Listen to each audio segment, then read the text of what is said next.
Chapter 167. Foundation Building Pill? Qin Zheng has never heard of the foundation building pill. Qin Yu says smilingly, "Second brother, this foundation building pill is used by Zyationists to build their foundation. Ordinary people only need to take this foundation building pill and completely absorb it, then they can consolidate their foundation and reach the Xiantian level directly. It basically doesn't need to be as complicated as practicing internal energy. Unexpectedly, there is such a panacea. If we have a large number of panaceas, won't we be able to get a large number of Xiantian experts?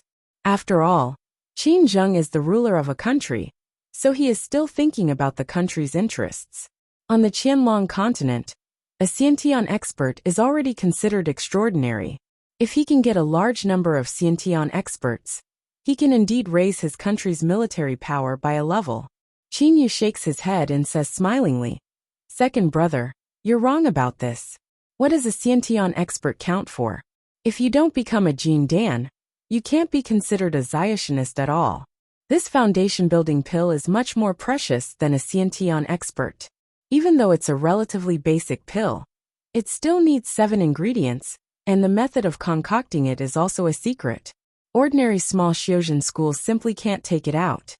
Qin Zheng is also extremely intelligent, so he immediately understands. "Haha, Xiao Yu. I'm just a mortal, so my point of view is different from yours. Hearing what you said, the foundation building pill can be considered precious, but you can take it out.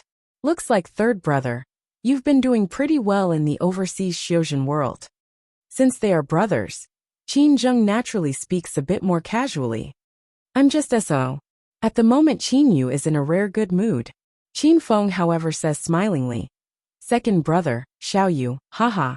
Us 3 brothers unexpectedly have a chat in this main hall. We'd better find a place to sit down and have a good chat. We've been separated for 10 years, so we really need to have a good chat." Right. Qin Zheng hurriedly says, "Look at how busy I am. All right, let's go to the 100 official pavilion in the Imperial Garden and have a good chat." Suddenly, Qin Zheng ordered his personal eunuch, Steward Wang, "Quickly order someone to summon the Empress, the other concubines, and my princes and princesses to the 100 official pavilion to see their third uncle. Quickly invite my sister-in-law and Princess Feiya over." "Yes, Your Majesty." The manager eunuch immediately goes to deliver the order. Qin Zheng calls himself I in front of other people, but he calls himself I in front of his brothers. Firstly, it was because they were close brothers. Secondly, Qin Zheng also understood that Qin Yu was a Zyatianist. Although he was an emperor, he was only a mortal emperor. And Qin Feng was also someone who was about to undergo the 4 and 9 heavenly tribulation. Hou Fei was chatting with Li Er and the others at the side. When he heard Qin Zheng's words, he suddenly burst into laughter. "Haha, big brother, did you hear what your second brother said? She was the empress, concubines, princes and princesses. Wow, that's a huge pile. What about you? You don't even have a wife. Sisterly heir. When are you going to help my big brother find a wife?" Hou Fei unexpectedly changed the topic and turned to Li Er. Li Er flicked her sleeve and knocked on Hou Fei's head, reprimanding, "Fei, you dare to tease me?" Then Li Er actually laughed again. She looked at Qin Yu and said, "Qin Yu, your eldest brother and second brother already have wives and children. Now, you're the only one left. When are you going to find a wife? If you really want me to help you, I don't mind helping you find one." Faced with Li Er's faint smile, Qin Yu shut his mouth in response. Qin Yu and Qin Zheng looked at the current situation of Qin Yu and Li Er and could not help smiling at each other. "All right, Xiao Yu, let's go to the 100 official pavilion in the Imperial Garden first," Qin Feng said laughingly. Then the 3 brothers, Li Er and the others also went to the 100 official pavilion in the Imperial Garden together. Along the way, those Imperial guards all looked at Qin Yu in amazement. Qin Feng, Qin Zheng and Qin Yu are blood brothers, so naturally they look very much alike. Those guards saw their emperor, His Highness and another stranger together so excitedly. There was not the slightest difference between them. Naturally they were very astonished. In the imperial palace, there was a rumor that Qin Feng and Qin Zheng once had a third brother. However, They had not seen him for 10 years, so most of the Imperial Guards thought it was a rumor. Seeing him today, these Imperial Guards all made their own judgment in their hearts. Perhaps the Imperial Palace will send out new information tomorrow. In the 100 Official Pavilion in the Imperial Garden. The 100 Official Pavilion was a rectangular pavilion. It was about 6 meters wide and 20 to 30 meters long. Many times, Qin Zheng left some officials here to enjoy the imperial banquets together. At the moment, Qin Zheng is sitting on the main seat, while Qin Yu and Qin Feng are walking on either side of him. Second brother, why do I feel that there is some worry between your eyebrows? Could there be something difficult to solve? Tell me about it. Qin Yu said at once. Even though Qin Zheng and Qin Feng seem to be very enthusiastic at the moment, Qin Yu still finds that there is an unconcealable worry between Qin Zheng's eyebrows. As far as Qin Yu knows, this second brother of his has a very strong mental toughness. Something that can make him like this is definitely not a small matter. Qin Zheng was startled, but in an instant he covered it up and said with a smile, "Nothing. Just now I heard about the flood disaster, so I was worried about it." After all, 1 million people were displaced. Oh, Qin Yu uttered a response, but Qin Yu was a little unconvinced in his heart, because just now he saw in the main hall that it was very easy for him to deal with this matter very easily. His second brother dealt with the flood very easily. With his second brother's temperament, he definitely wouldn't let him do that. However, since his second brother didn't want to talk about it, he couldn't ask too much. Delicious. Wow, to be honest, even though mortals are a little weak, their dishes are much more sumptuous than those of our star tower. Hou Fei gobbled up the food. Most Zionist practice hard. Even among Zioists, how many of them focus on cooking? In terms of cooking, how can they compare with the mortals of the imperial family? In the Star Tower, at most some special fruits and other novelties contributed by various places, but their dishes are absolutely incomparable to the dishes of the mortal imperial family. At the moment, on the long table in the 100 Official Pavilion, there are already nearly 100 dishes of food. Brother Hou Fei, Zionists may be omnipotent, but when it comes to cooking, I think those Zionists in Shangxian don't have time to be proficient in such a minor art. Qin Zheng says smilingly. Saying that Zionists don't have time to be proficient in the art of cooking means that the imperial family's cuisine is superior to Zionists. Hou Fei says in agreement. You're right. Many of those Zionists even abstain from eating and don't eat at all. Alas, if they don't eat delicious food, they'll miss out on a big enjoyment. Tisk tisk delicious. Hou Fei grabs a roasted leg of lamb and starts to eat it in big bites. Fei, pay attention to your image.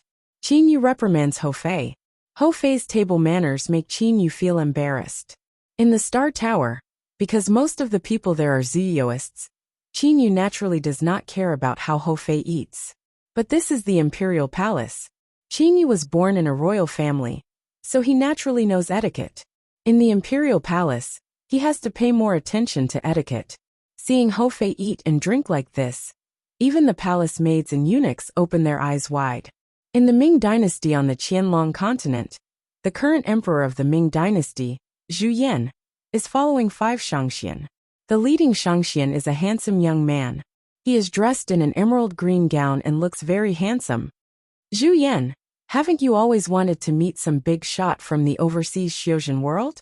The leading young man in an emerald green gown turns his head and says smilingly.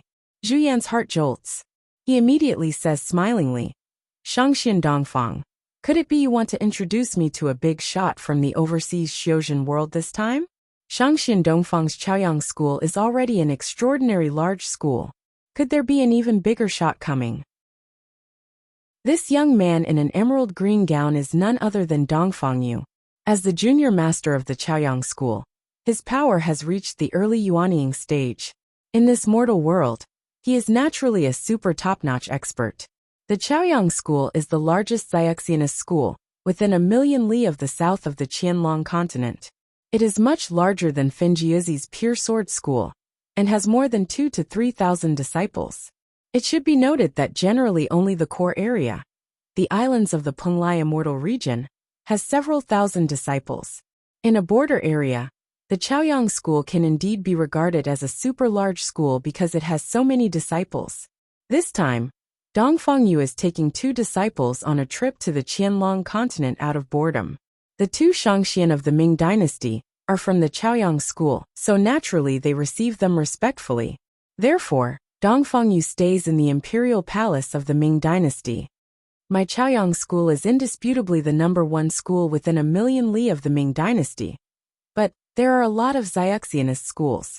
The core area is the Penglai Immortal region, which is hundreds of millions of li away. There are more than 1 million Xiaxianists there. Dongfang Yu is proud, but he is still very respectful when mentioning the Penglai Immortal region. As the emperor of a country, Zhu Yan certainly knows a lot about the Xiozhen world. However, the fact that there are more than 1 million Xiaxianists in the Penglai Immortal region, which is hundreds of millions of li away, naturally frightens him. More than 1 million, what a large number! Zhu Yan exclaims. Dongfang Yu says with a cold laugh. You're lucky to know this secret. Let me tell you, the people who are coming today are the #1 figures in the Penglai Immortal region. Listen carefully. If you neglect them, not only me, but even my father won't be able to save your Ming dynasty. Dongfang Yu warns severely. #1 figures in the Penglai Immortal region? Zhu Yan feels his heart is beating like a drum, constantly rumbling in his ears. Taking a deep breath, Zhu Yan says, Shangxian Dongfang, I'll definitely do my best to welcome these #1 figures. What do I need to prepare? Dongfang Yu says with an indifferent smile. You don't need to prepare too much. These experts don't pursue material comforts. Remember, don't let those mortals disturb you. Also, make sure you live in a quiet and secluded place. You also need to be respectful, so as not to annoy the seniors. Dongfang Yu has just received a message from his father. In the message, his father told him that the several people who are coming this time are all extraordinary. Any one of them is far more powerful than his father in terms of power and status. The leader is even the #1 figure in the Penglai Immortal region. It can be said that these people represent the highest level of the Penglai Immortal region. The highest level of the Penglai Immortal region is the highest level of the Xiaxianists in the overseas Xiozhen world. Stand still, don't move, all of you. We only need to wait here. Seniors, you're very powerful, so you'll know we're here with the sweep of your holy sense. Dongfang Yu shouts at the disciples of the Chaoyang school, who are standing uneasily on one side. Suddenly, no one dared to make a move.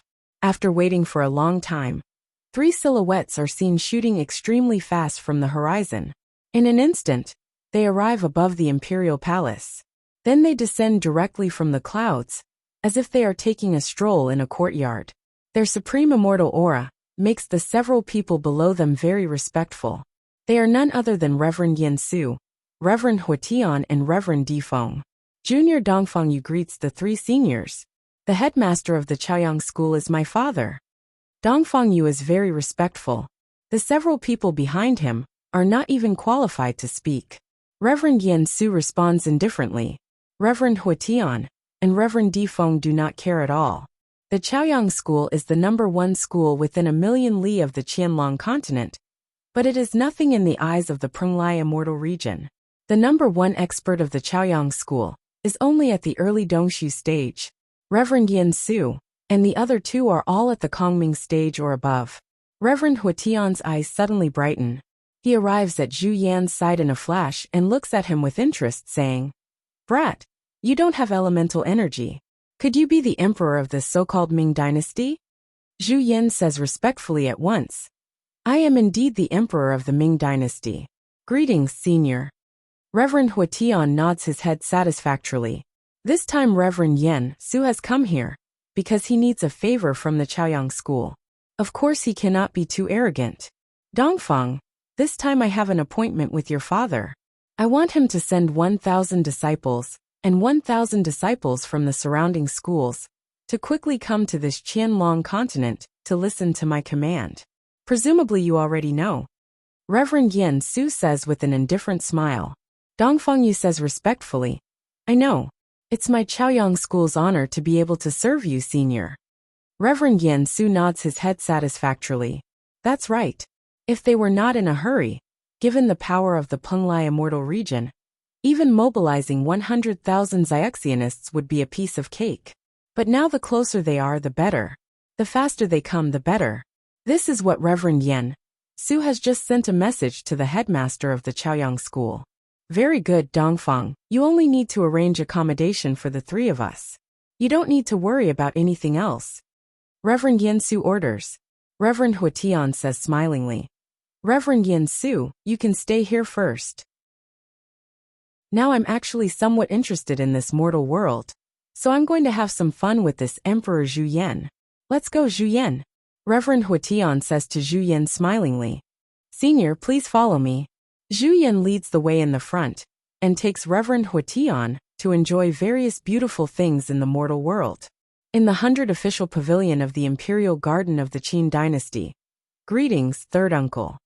The Empress of the Qin Dynasty leads several tens imperial concubines, and more than 10 princes and princesses to salute Qinyu. The Empress and imperial concubines are naturally very young. They are all as beautiful as flowers. The oldest of those princes and princesses is only 8 or 9 years old, while the youngest is still drinking milk. Chapter 168. These more than 10 princes and princesses all open their big black eyes wide and look at their third uncle whom they have never seen before. The Empress and the imperial concubines have already heard of the legend of their third uncle. The battle on the River Wu that year has definitely spread throughout the entire Qianlong continent. The site of the battle on the River Wu was none other than their third uncle. At the moment, the Empress and the imperial concubines naturally want to see how awesome their third uncle is. Haha, Xiao Yu the Empress, the other imperial concubines and the little guys are all looking at you. Didn't you prepare a greeting gift? Qin Feng also says jokingly on one side. Qin Jing's eyes also brighten. He looks at Qin Yu mockingly. Li Er says smilingly at once. Qin Yu, they're all looking at you. Qin Yu is astounded. When did he prepare a gift? But his nephews and sisters-in-law are all looking at him. Moreover, he is going to give a gift to so many people. If it was 1 or 2 precious objects, he could take them out.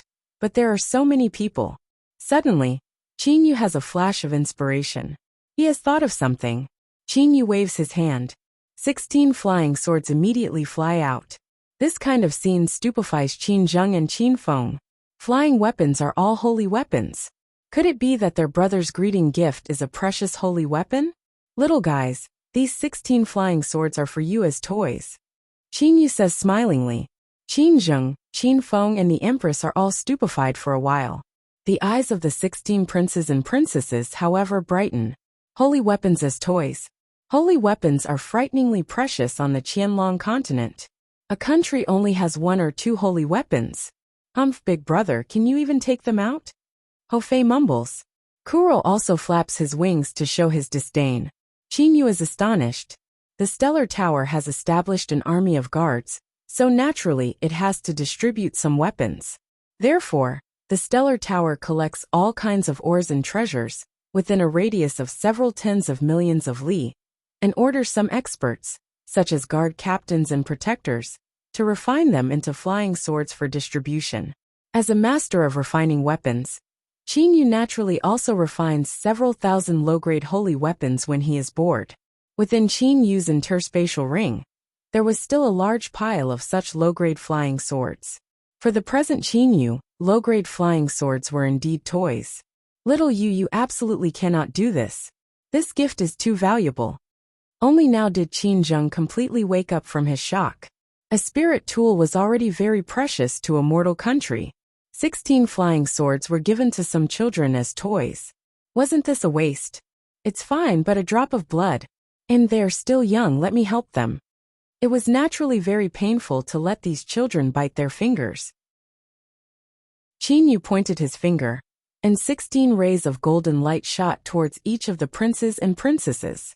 Then, 16 drops of blood floated out from the princes and princesses' bodies, and dripped into each of the flying swords. Yes, this way, the flying swords definitely won't be able to hurt you. Qin Yu nodded in satisfaction. Everyone remember, don't use your swords to hurt others. Qin Yu instructed. One after another, flying swords flew to the front of each of the princes and princesses. These children held the 3 cun long small flying swords, and very easily the flying swords directly merged with their bodies. They were bound by blood, and their minds were connected. Basically, they did not need much guidance, and naturally knew how to operate the flying swords. The princes and princesses played with the flying swords, sometimes taking them into their bodies, and sometimes taking them out. They giggled excitedly. "Why haven't you thanked your third uncle yet?" Qinzheng shouted. Those older princes and princesses immediately knelt down and said in a crisp voice, "Thank you, third uncle." The little baby who was still drinking milk was also thanked by the concubines on his behalf. Qin Yu waved his hand again. 35 pearls much bigger than ping-pong balls flew out. Such huge pearls were probably unheard of on the Qianlong continent. Generally, pearls as big as ping-pong balls were no longer called pearls but dragon balls. The eyes of the empress and the concubines all brightened. They were stupefied. Such huge dragon balls, even in the imperial palace, you can't find anything comparable. Qinzheng was astonished. Qin Yu, however, gave a smile. He naturally knew that such huge pearls were very precious on the Qianlong continent. But in the underwater world of Ziyuists, such huge pearls were very rare. Given Qin Yu's current status, there were piles of such huge pearls in his storehouse. Second brother, my stellar tower also has a lot of such pearls. They are nothing. Sisters-in-law, please accept them. Qin Yu said smilingly. In an instant, 35 pearls flew in front of everybody. The empress and the concubines all said in a crisp voice at once, "Thank you, third uncle." Afterwards, the empress and the concubines also began to talk to each other quietly. Obviously, they were very excited. Women love pearls and agate. Such huge pearls are of course priceless treasures on the Qianlong continent. Of course they like them very much. Perhaps they will even hug them to sleep in the future. "Feiya is here," Qinzheng suddenly said. "Feiya, come here. Come here." A graceful young woman and a little girl came from the distance. As soon as Qin Yu heard Qinzheng's words, he knew that this young woman was his elder sister-in-law, and that Princess Feiya was naturally his elder brother's daughter. "Your Majesty," Feiya said charmingly. She then went to Qinzheng's side and sat on his thigh directly. Feiya looked only 6 or 7 years old, so she was still very young. "Yin, come here. Greet your third uncle," Qin Feng said smilingly. That graceful young woman naturally looked at Qin Yu. Her eyes brightened. She immediately said, "Yin greets third uncle." "Please get up, sister-in-law," Qin Yu hurriedly said. He could tell at a glance that this sister-in-law of his is also a martial artist. Even though she was dressed luxuriously, her heroic spirit could not be concealed at all. Qin Feng said smilingly, "Xiao Yu, your sister-in-law Yin likes to practice martial arts the most. But her talent is just so." Lu Yin glared at Qin Yu. Because there were so many people present, she did not get angry on the spot. But Qin Yu was sure that this sister-in-law of his has a true temperament. Qin Feng said smilingly, "Haha, it's been so long but she still hasn't reached the Xiantian level. Could her talent be very high? But Yin is really obsessed with martial arts. She knew about the battle on the River Wu that year, and has always admired you. She wanted to meet you for a long time." Lu Yin looked at Qin Yu and said somewhat incredulously, "Third uncle, were you the one who killed that Xiang Yang?" Lu Yin looked at Qin Yu, who now looked like a young man in his 20s. She could not imagine that Qin Yu was the legendary super expert who killed Xiang Yang. In the past, Qin Yu had many difficulties in killing Xiang Yang. If it were the current Qin Yu, perhaps he would have been able to kill Xiang Yang in one move. "Don't I look like him?" Qin Yu said smilingly. On one side, Li Er said, "Don't listen to Qin Yu's bragging, sis-in-law Yin. He always likes to be complacent about small things."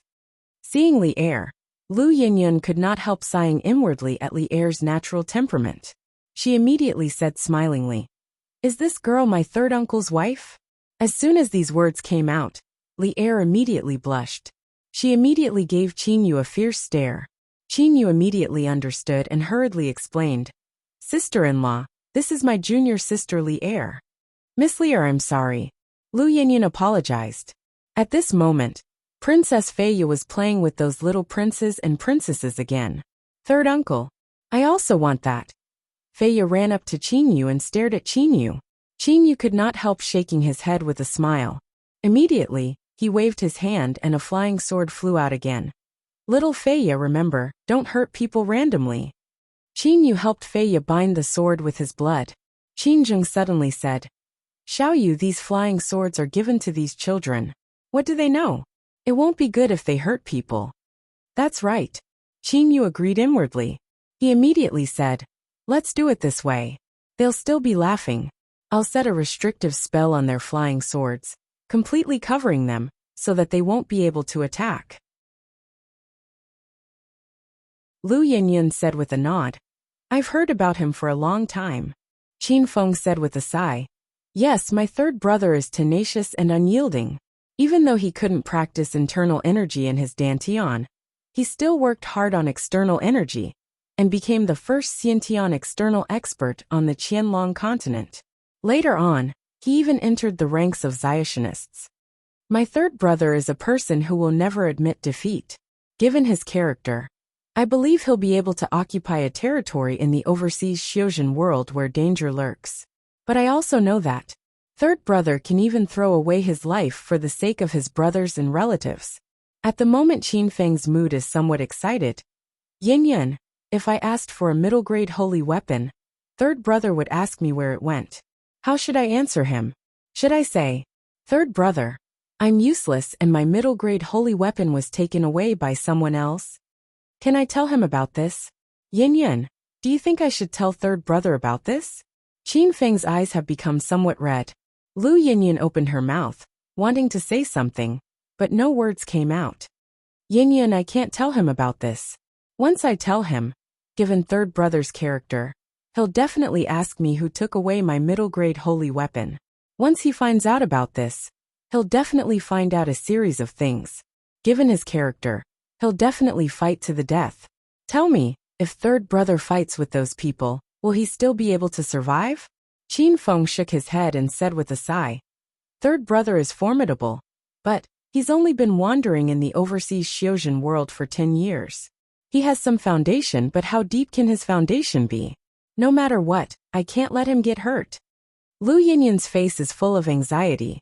She wants to say something, but nothing comes out of her mouth. But if you don't have a middle-grade holy weapon, how will you overcome the 4 and 9 heavenly tribulation? Are you sure? Without a middle-grade holy weapon, the probability of overcoming the 4 and 9 heavenly tribulation will be much lower. I don't want you to die. Brother Feng, really, I don't want you to die.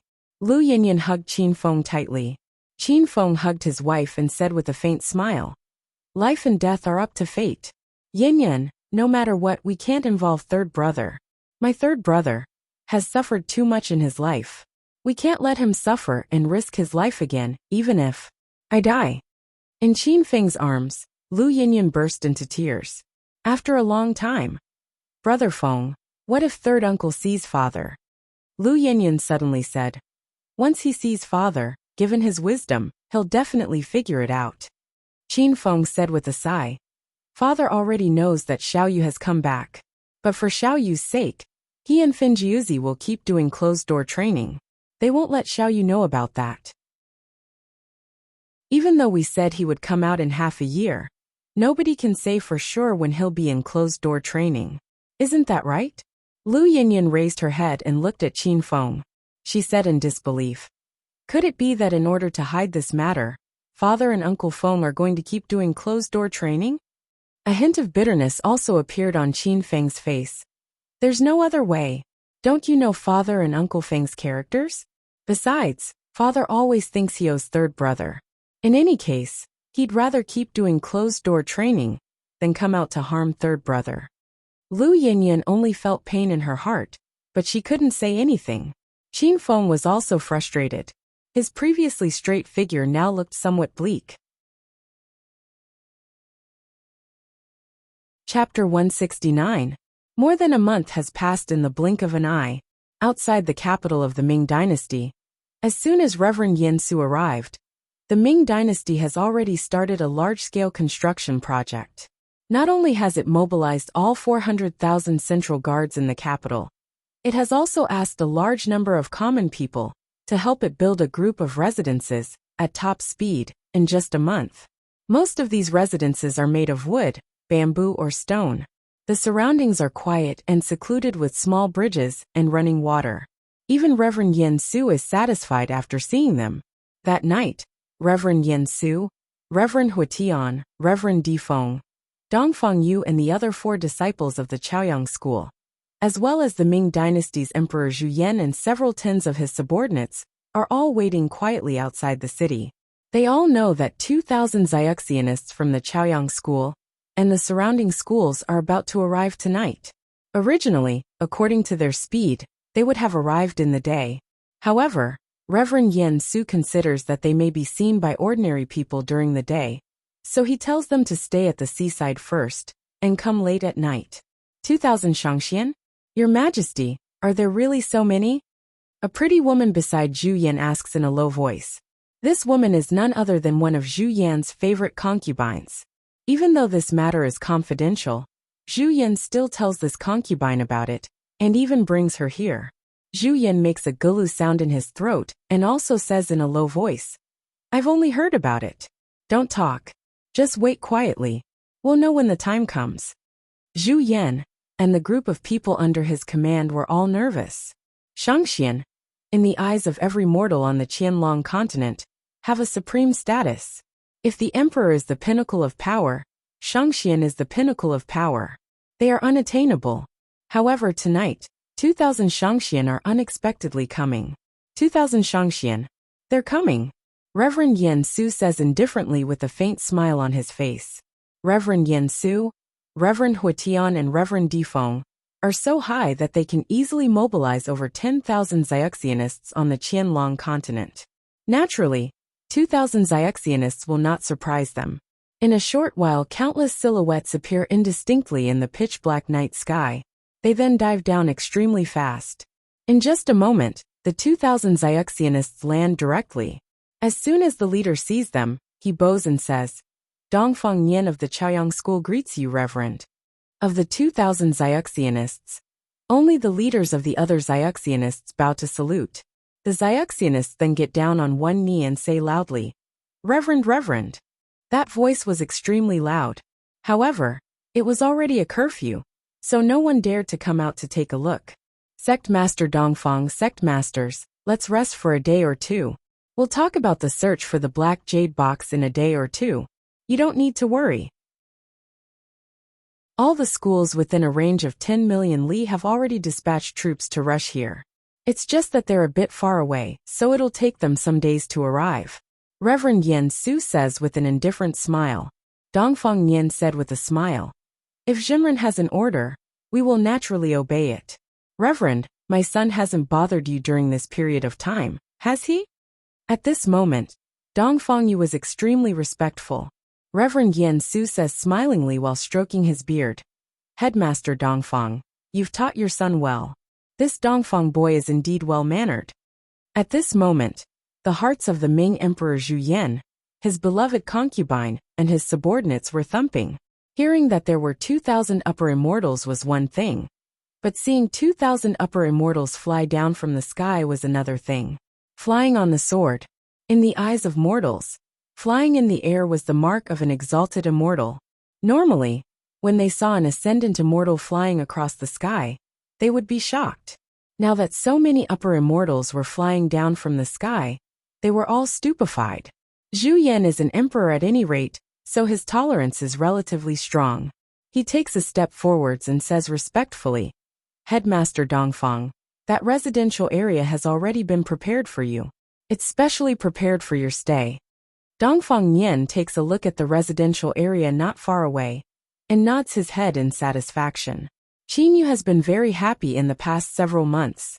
When he had nothing to do, he would chat with his brothers or let Li Er, who is powerful at chess, trample on his big brother and second brother. Li Er's frightening chess skills immediately became famous. Even the capital's so-called chess sage had no choice but to admit defeat. Qin Yu also cared about how Xiao Lu and Taishan were doing now. Only later did he know that several years ago Xiao Lu married a gifted scholar called Tang Yuan, courtesy name Qinglan. He was a famous gifted scholar of the Qin dynasty. Both his painting and calligraphy were extremely good. It could even be said that each of his words was worth 1,000 gold. The relationship between the husband and wife was very good. Taishan was the commander of the army of Suyan City, where Tang Yuan lived. He was in charge of the city's army. Qin Yu knows that Xiao Lu's life is very happy, so he is in no hurry to see her. He wants to see his father first, and then go see Xiao Lu and Taishan. After all, they are his childhood friends. Qin dynasty's capital, Prince Yu's mansion. At this moment, Qin Yu is leaning on the edge of a pavilion, while Li Er is quietly playing chess with a white-haired old man. After such a long time, the sky has already darkened. Qin Yu says with a smile, "Hey, Elder Su, you're still playing chess with my family's Li Er? Alas, aren't you just looking to lose?" Li Er has already stopped responding. Perhaps Qin Yu is in a very good mood after returning to his hometown, so he speaks more and more without thinking. He often jokes about Li Er. At first Li Er angrily punished Qin Yu by pulling his ear. But now Li Er only glares at Qin Yu. That Elder Su is not an ordinary person. He is known as the #1 chess player in the Qin dynasty. Ever since the capital's chess saint lost to Li Er, this old man who lives in Shanghai County came to the capital. He began to play chess with Li Er. To be honest, this Elder Su's chess skills are indeed terrifyingly superb. However, in Qin Yu's eyes, it is terrifyingly superb. In Qin Yu's eyes, his evaluation of Li Er's chess skill was not something that a human could play. Elder Su's face suddenly has a trace of joy. He glances at Qin Yu and says with a smile, "Miss Li Er's chess skills are superb, but, Prince Yu, this old man has played chess all his life. As the saying goes, the older the ginger, the spicier it is." Li Er still smiles calmly and continues to play chess. After playing for a while, Li Er makes a move. Elder Su's face changes color. After watching for a while, Elder Su shakes his head and says, "Miss Li Er, you actually aimed at my entire dragon. No wonder you didn't play ruthlessly just now. So that's why. Using abandonment as a bait is really a clever idea." This old man admits defeat. Elder Su is also convinced of his loss. He has fallen into the opponent's trap, but he is still happy and complacent. With Elder Su's chess skills, he unexpectedly did not discover Li Er's trap. When he discovered it, it was already too late. Playing chess with Miss Li Er every day, this old man has learned a lot. This Elder Su is also a wonderful person. He is not angry after losing. Instead, he is very happy. Qin Yu says with a smile, "Elder Su, why do you always change your clothes every day? I know, you people who specialize in chess think that it's all about luck. But you still lose even though you change your clothes every day. In my opinion, don't change your clothes tomorrow." Elder Su says stubbornly, "I have to change my clothes tomorrow." Qin Yu is speechless. Many chess experts actually think that some clothes are their lucky clothes. After wearing them, their chances of winning will greatly increase.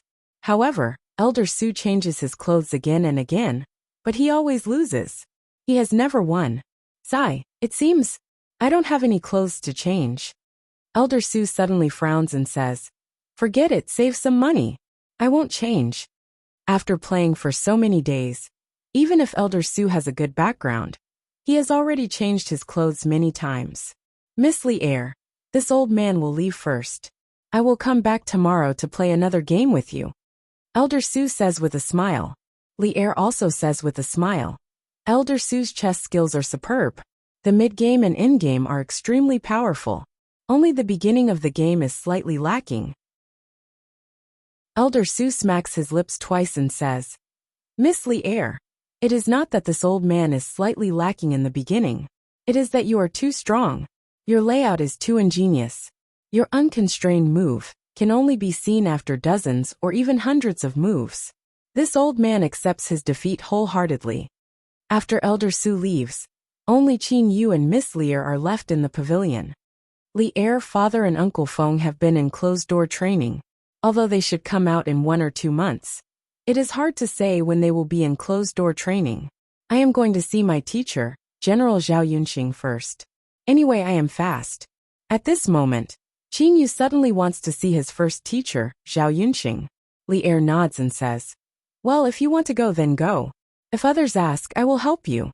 If your father comes out of closed-door training, I will inform you directly through the communication token." "Okay, then I will trouble the lovely Miss Li Er," Qin Yu says with a smile. After that, he directly turns into Lu Xing and flies away. When Qin Yu was still the killer Lu Xing, he investigated Zhao Yunqing's residence. As a great general, it is naturally easy to find his residence. Qin Yu is not in a hurry to fly in the air. Thinking that he is about to see his teacher, Qin Yu cannot help but recall the scenes of the past. No matter if it was the first time he chose Zhao Yunqing as his teacher, or Zhao Yunqing's strict training, Qin Yu engraved them all in his mind.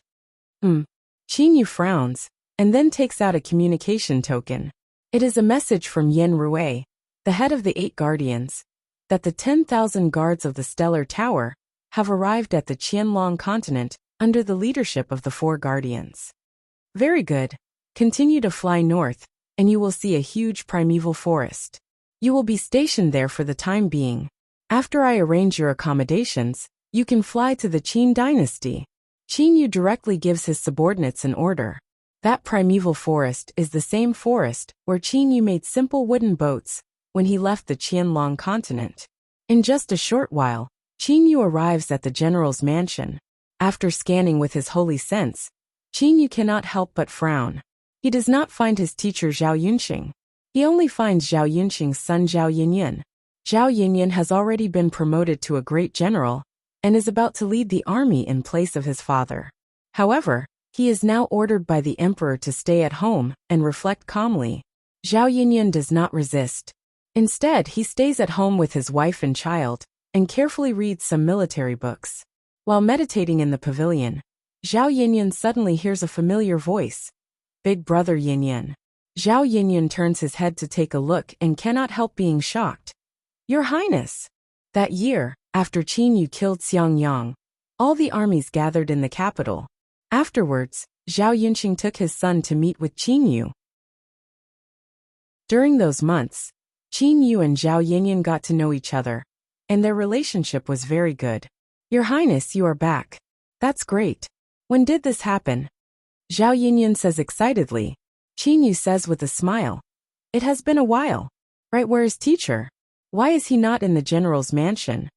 Qin Yu asks doubtfully. Zhao Yinyan, who was excited just now, is startled at this moment. He then sighs. "Your Highness, father, he is already dead. He died on the battlefield." "Dead? His teacher is dead?" In an instant, Qin Yu's face turns ghastly pale. His head feels as if it has been struck by lightning. He only feels a series of rumbling noises. Only after taking several deep breaths and letting the clear stream of the meteoric tear flow through his mind does he calm down. "Big brother Yinyan, you said teacher is dead. He died on the battlefield? How is that possible? Teacher reached the peak of external strength at that time. How could he be killed on the battlefield? That's absolutely impossible." Qin Yu says in disbelief. He just can't believe this result. Zhao Yinyan's eyes blaze. Of course he was not killed by an ordinary soldier. It was a Shangxian of the Ming dynasty. If it weren't for that Shangxian, the Ming dynasty's Jiaoling Pass would have been broken through by my father long ago. But they were too despicable. They even let Shangxian kill my father. Shangxian of the Ming dynasty? I see. A hint of terrifying killing intent flashes through Qin Yu's eyes. Whiz! With a flash of light, Qin Yu completely disappears. Seeing this scene, Zhao Yinyan cannot help being startled. But in an instant he is greatly alarmed. He knows what Qin Yu is going to do. Yen Rui, take 10,000 troops to the capital of the Qin dynasty first. Here is the map. Qin Yu's eyes are full of coldness. In an instant, he sends out a rough message with his holy sense. Now he is not going to the Ming dynasty, but to the imperial palace. He feels a hint of unusualness. His master has been killed by a Shangxian of the Ming dynasty. Why didn't his big brother and second brother tell him? Given the temperament of the Qin family, they definitely won't tolerate this. What on earth happened? A war involving Shangxian must have something to do with his father. But his father is now in closed-door training. Could it really be such a coincidence? At night, outside the imperial palace, Qin Feng, Qin Zheng, Qin De and Finjiuzi, who are in closed-door training, are standing quietly. Their holy senses are completely spread out, waiting carefully for Qin Yu. Ever since they learned from Li Er that Qin Yu went to General Zhao Yunqing's house, they knew they couldn't hide it any longer. Now they have all come out to stop Qin Yu. Whiz! A beam of light shoots towards them extremely fast from the horizon. You are. Qin De and the others have already sensed Qin Yu's aura, so they immediately use their holy senses to communicate with each other. In an instant, Qin Yu lands on the ground. Father, Uncle Feng. As soon as Qin Yu sees his father appear, he guesses something. His father didn't appear earlier or later. His father appeared right after he went to the general's mansion. It seems his guess is correct. Qin Yu is just about to ask when his face suddenly changes color greatly. His father and Uncle Feng have both lost an arm. Who did it? Father, who did it? Was it the Shangxian of the Ming dynasty? They killed Master Zhao Yunqing and even broke your arm? Aren't there only 2 Shangxian? Don't you have middle-grade holy weapons? How did they end up like this? What on earth happened? Qin Yu keeps asking. At this moment he is about to go crazy. Qin De looks at Qin Yu with a smile. You are calm down. It's just a broken arm, not a life. I know your character, so I won't hide it from you. Right, the Ming dynasty originally had 2 Shangxian, but now there are 5. One of them is even the junior master of the Chaoyang school. Finjiuzi says. Xiaoyu, the Chaoyang school is the #1 Xiaoxianist school in the vicinity of 1,000,000 li. It has several thousand disciples. My school, the Pure Sword School, can't compare with it at all. Moreover, that junior master is an early-stage expert of the Yuanying school. That junior master only broke our arm because he disdained us. Qin Yu's anger keeps rising. Disdained? His father and Uncle Feng's arm only because he disdained them? Indeed, in the eyes of the junior master of the Chaoyang school, 2 Jindan stage Xiaoxianists on the Qianlong continent are nothing. Killing them would only dirty his hands. He's really arrogant. Qin Yu's eyes are full of killing intent. He can already imagine that scene in his mind. That arrogant junior master directly cuts off the arms of his father and Uncle Feng, causing blood to spurt out. Qin De looks at Qin Yu and says solemnly, You remember. You must endure if you don't have enough power. It doesn't matter if my arm is broken, but you absolutely can't be reckless. Only when you have enough power can you take revenge. Otherwise, even if you die, it won't be worth it to lose my arm. Do you understand? Qin Yu clenches his fists so hard that his knuckles turn white. He knows his son's character very well. He believes that once his son realizes the incomparable gap between himself and the Chaoyang school, he will definitely not throw his life away rashly. Only when he has at least 50% confidence will his son risk his life to take revenge. Xiaoyu, don't be impulsive. Qin Feng and Qin Zheng also look at Qin Yu. The Qin clan's only hope is Qin Yu. Even though they want to take revenge, they would rather not do so than let Qin Yu throw his life away. Chaoyang school. The Ming dynasty's Shangxian. Die! Qin Yu's deep and low voice rises. His voice seems to come from hell. Father, you guys wait here. I'll be back very soon. After saying so, Qin Yu suddenly turns around. Xiaoyu, don't. Seeing Qin Yu like this, Qin De hurriedly says. He never thought that Qin Yu would be so reckless. Suddenly, it sounds like a boundless rain of arrows piercing through the air on a battlefield. The sound of the rain of arrows changes the color of Qin De, Finjiuzi, Qin Zheng and Qin Feng's faces. It's the sound of flying swords at an extremely fast speed. There are so many people. Finjiuzi's face changes color greatly. Flying swords. Those are Xiaoxianists. The sound of flying swords is like a rain of arrows filling the sky. It can be imagined how terrifying it is. However, Qin De and the others simply do not have much time to think. Countless silhouettes have already shot down like a rain of arrows covering the sky. The dense crowd directly lands outside the city. With a uniform sound, the dense crowd of Xiaoxianists all kneel down on one knee. The 4 leaders bow very respectfully. Greetings, Tower Master. Their voices resound through the sky. Chapter 170. Hearing that voice, Qin De, Qin Feng, Qin Zheng and Finjiuzi are all dumbfounded. Paying respects to the Tower Master? Who is the Tower Master? Both Finjiuzi and Qin De have noticed how different this army of Xiationists in front of them is. This is because these Xiationists are dressed so similarly that they look like an army of mortals. Army-like Xiationists? At least, Finjiuzi has never seen this group of Xiationists in the Pure Sword School. Zuyuoists, they are Zuyuoists.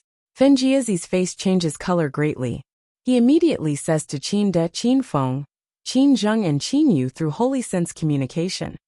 I've only heard that the Penglai Immortal region has a guard army, made up entirely of Xiationists. Maybe the Purple Flame Devilish Dungeon has one too. These Zuyuoists come from the most powerful underwater world of Zuyuoists. This Tower Master must be the leader of a huge underwater Zuyuoist force comparable to the Penglai Immortal region. Qin De, Qin Feng and Qin Zheng are astonished. They have also heard from Finjiuzi that the Penglai Immortal region is the core of the Xiaxianists in the boundless overseas Xiuzhen world. And this so-called Tower Master is unexpectedly the leader of a huge underwater Zuyuoist force comparable to the Penglai Immortal region. What kind of person is he? Don't stand here stupidly. That Tower Master must be around. The direction in which this army of Zuyuoists is kneeling on one knee is precisely in our direction. We'd better get out of here quickly. If that Tower Master gets angry, it'll be a great disaster. Qin De grabs Qin Yu and tries to pull him aside. Qin Feng, Qin Zheng and Finjiuzi even look up at the sky or around, but they simply can't see the figure of the so-called Tower Master. Finjiuzi suddenly says through holy sense communication, "Let's go quickly. Don't look. What kind of person is that Tower Master? His power must be 10 times, or even 100 times stronger than that of the headmaster of our Pure Sword School. With our power, how can we possibly discover such an expert? Let's get out of here quickly before that Tower Master gets angry. Revenge is not urgent. Now is a critical moment. You have to come with me quickly," Qin De says while looking around. Panic. Whether it is Qin De, Finjiuzi, or the human Emperor Qin Zheng and the General Qin Feng, they are all very frightened at this moment. On the Qianlong continent, where a Jin Dan stage Xiationist can be regarded as a Shangxian, such a large army of Zuyuoists is really terrifying. Not only was the number huge, but it was also in the tens of thousands. Moreover, they were so uniform. The fact that they were wearing flying swords meant that they were an army. How could an ordinary cultivator sect be so generous to use cultivators as an army? Among Xiaxianists, only the legendary Penglai Immortal region can be so extravagant. The Zuyuoist army in front of them is obviously the army of a superpower in the underwater Shuyao world, which is said to have the greatest influence. What kind of person is the leader of such an army? A single word from him was enough to cause blood to flow for thousands of miles. With a raise of his hand, he could turn the clouds and rain with one turn of the hand. How could Qin De, Qin Zheng, Qin Feng, and Feng Yuzi not be afraid of such a great figure, such a pavilion master? Let's go quickly. Don't think about revenge. We have to leave this place as soon as possible. Qin De is so anxious that he wants to drag Qin Yu away directly. However, no matter how hard he tries, Qin Yu just stands there motionlessly. Xiao Yu, Qin Zheng, Qin Feng and Finjiuzi also want to drag Qin Yu away hurriedly. At the moment they are very worried. "Father, you just wait here. I'll definitely kill that murderer to avenge my broken arm and my master's death. Very soon. I'll be back very soon." Qin Yu looks at his father. The look in his eyes is as firm as a rock. Qin De is very anxious. So are Qin Zheng, Qin Feng and Finjiuzi. Qin Yu suddenly turns around and looks at the 10,000-strong army. Guardians Yan Rui, Liang Tan, Wu Yan and Su Dong listen up. Qin Yu's voice rises, as cold as the northernmost icy wind. You take the 10,000-strong guards and head for the capital of the Ming dynasty. Hurry up and get there. But you are not allowed to leave the guards and go alone. As for where the Ming dynasty's capital is? Qin Yu glances at the 4 guardians with his ice-cold eyes. You only need to follow my aura and go forward. The 4 guardians have also sensed Qin Yu's monstrous killing intent at the moment, so they say extremely respectfully, "Yes, tower head. Let's go." Qin Yu gives the order. Afterwards, Qin Yu alone turns into a golden beam of light and shoots straight up into the sky. He rushes directly in the direction of the Ming dynasty extremely fast. His speed has already reached an astonishing level. However, at this moment, two black rays of light unexpectedly rush out of the capital extremely fast at a speed not much slower than Qin Yu's. They then rush after Qin Yu towards the Ming dynasty. The 4 guardians immediately soar into the sky. The 10 captains of the guards and the 100 captains of the guards also soar into the sky, leading the 10,000-strong army. They rush directly towards the Ming dynasty extremely fast, covering the sky and covering the earth. Every Zuyuist is standing on a flying sword. The sound of arrows being shot rises again. This huge army of Zuyuists rushes towards the Ming dynasty extremely fast in the sky. Qin De, Qin Feng, Qin Zheng and Fin Jiuzi, however, look as if they have been petrified. They are stupefied. Or it can be said that their minds are completely blank. For the time being, they simply cannot return to normal. After a long time, Qin De is the first to come to his senses. He looks at Qin Zheng, Qin Feng and Fin Jiuzi in disbelief, or in other words, somewhat unable to accept it. He looks like a beggar who has suddenly obtained a fortune comparable to that of a country. Zheng Feng brother Feng, just now they said. As the emperor of the Qin dynasty, Qin Zheng has a tough mind, but at the moment his head is still buzzing. It seems that Xiao Yu is that tower head. When Qin Zheng says this, he is still somewhat unable to believe it. He feels as if he is dreaming. Whether it is Zayashinists Qin De and Fin Jiuzi, or human emperor Qin Zheng. According to legend, he is the leader of a superpower of underwater Zuyuists comparable to the headquarters of Zyuxianists in the Penglai immortal region. Even Qin De and Fin Jiuzi, Jin Dan stage Zayashinists, and Qin Zheng, a human emperor, cannot compare with him. The gap is too great. It is like one is a human emperor, and the other is a Zuyuist emperor. But this Zuyuist emperor can casually send 10 to 20 Zuyuists to sweep through the human world. Such a gap is like the gap between heaven and earth. It seems that Xiao Yu is that tower head. Fin Jiuzi feels that his heartbeat has reached its fastest speed ever since he became a Zayashinist. His heartbeat even booms unceasingly in his ears like thunder. Killing intent. Monstrous killing intent. As long as he closes his eyes, Qin Yu can recall the scene of his father and Uncle Feng losing an arm just now. He also remembers clearly the strict master Zhao Yunxing who taught him external techniques in those days, and was the first person who brought him onto the path of Zayuzanism. Qin Yu cannot believe that the strict and meticulous master Zhao Yunxing has died. He also couldn't believe that his father, and that amiable Uncle Feng, would lose an arm. The junior master of the Chaoyang school, the Shangxian of the Ming dynasty. The fierce sharpness in Qin Yu's eyes is as frightening as the radiance of a sword coming out of its sheath.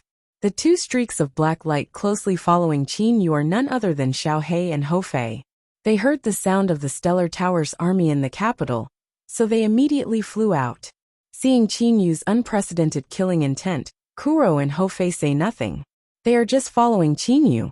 If Qin Yu kills gods, they will kill gods with him.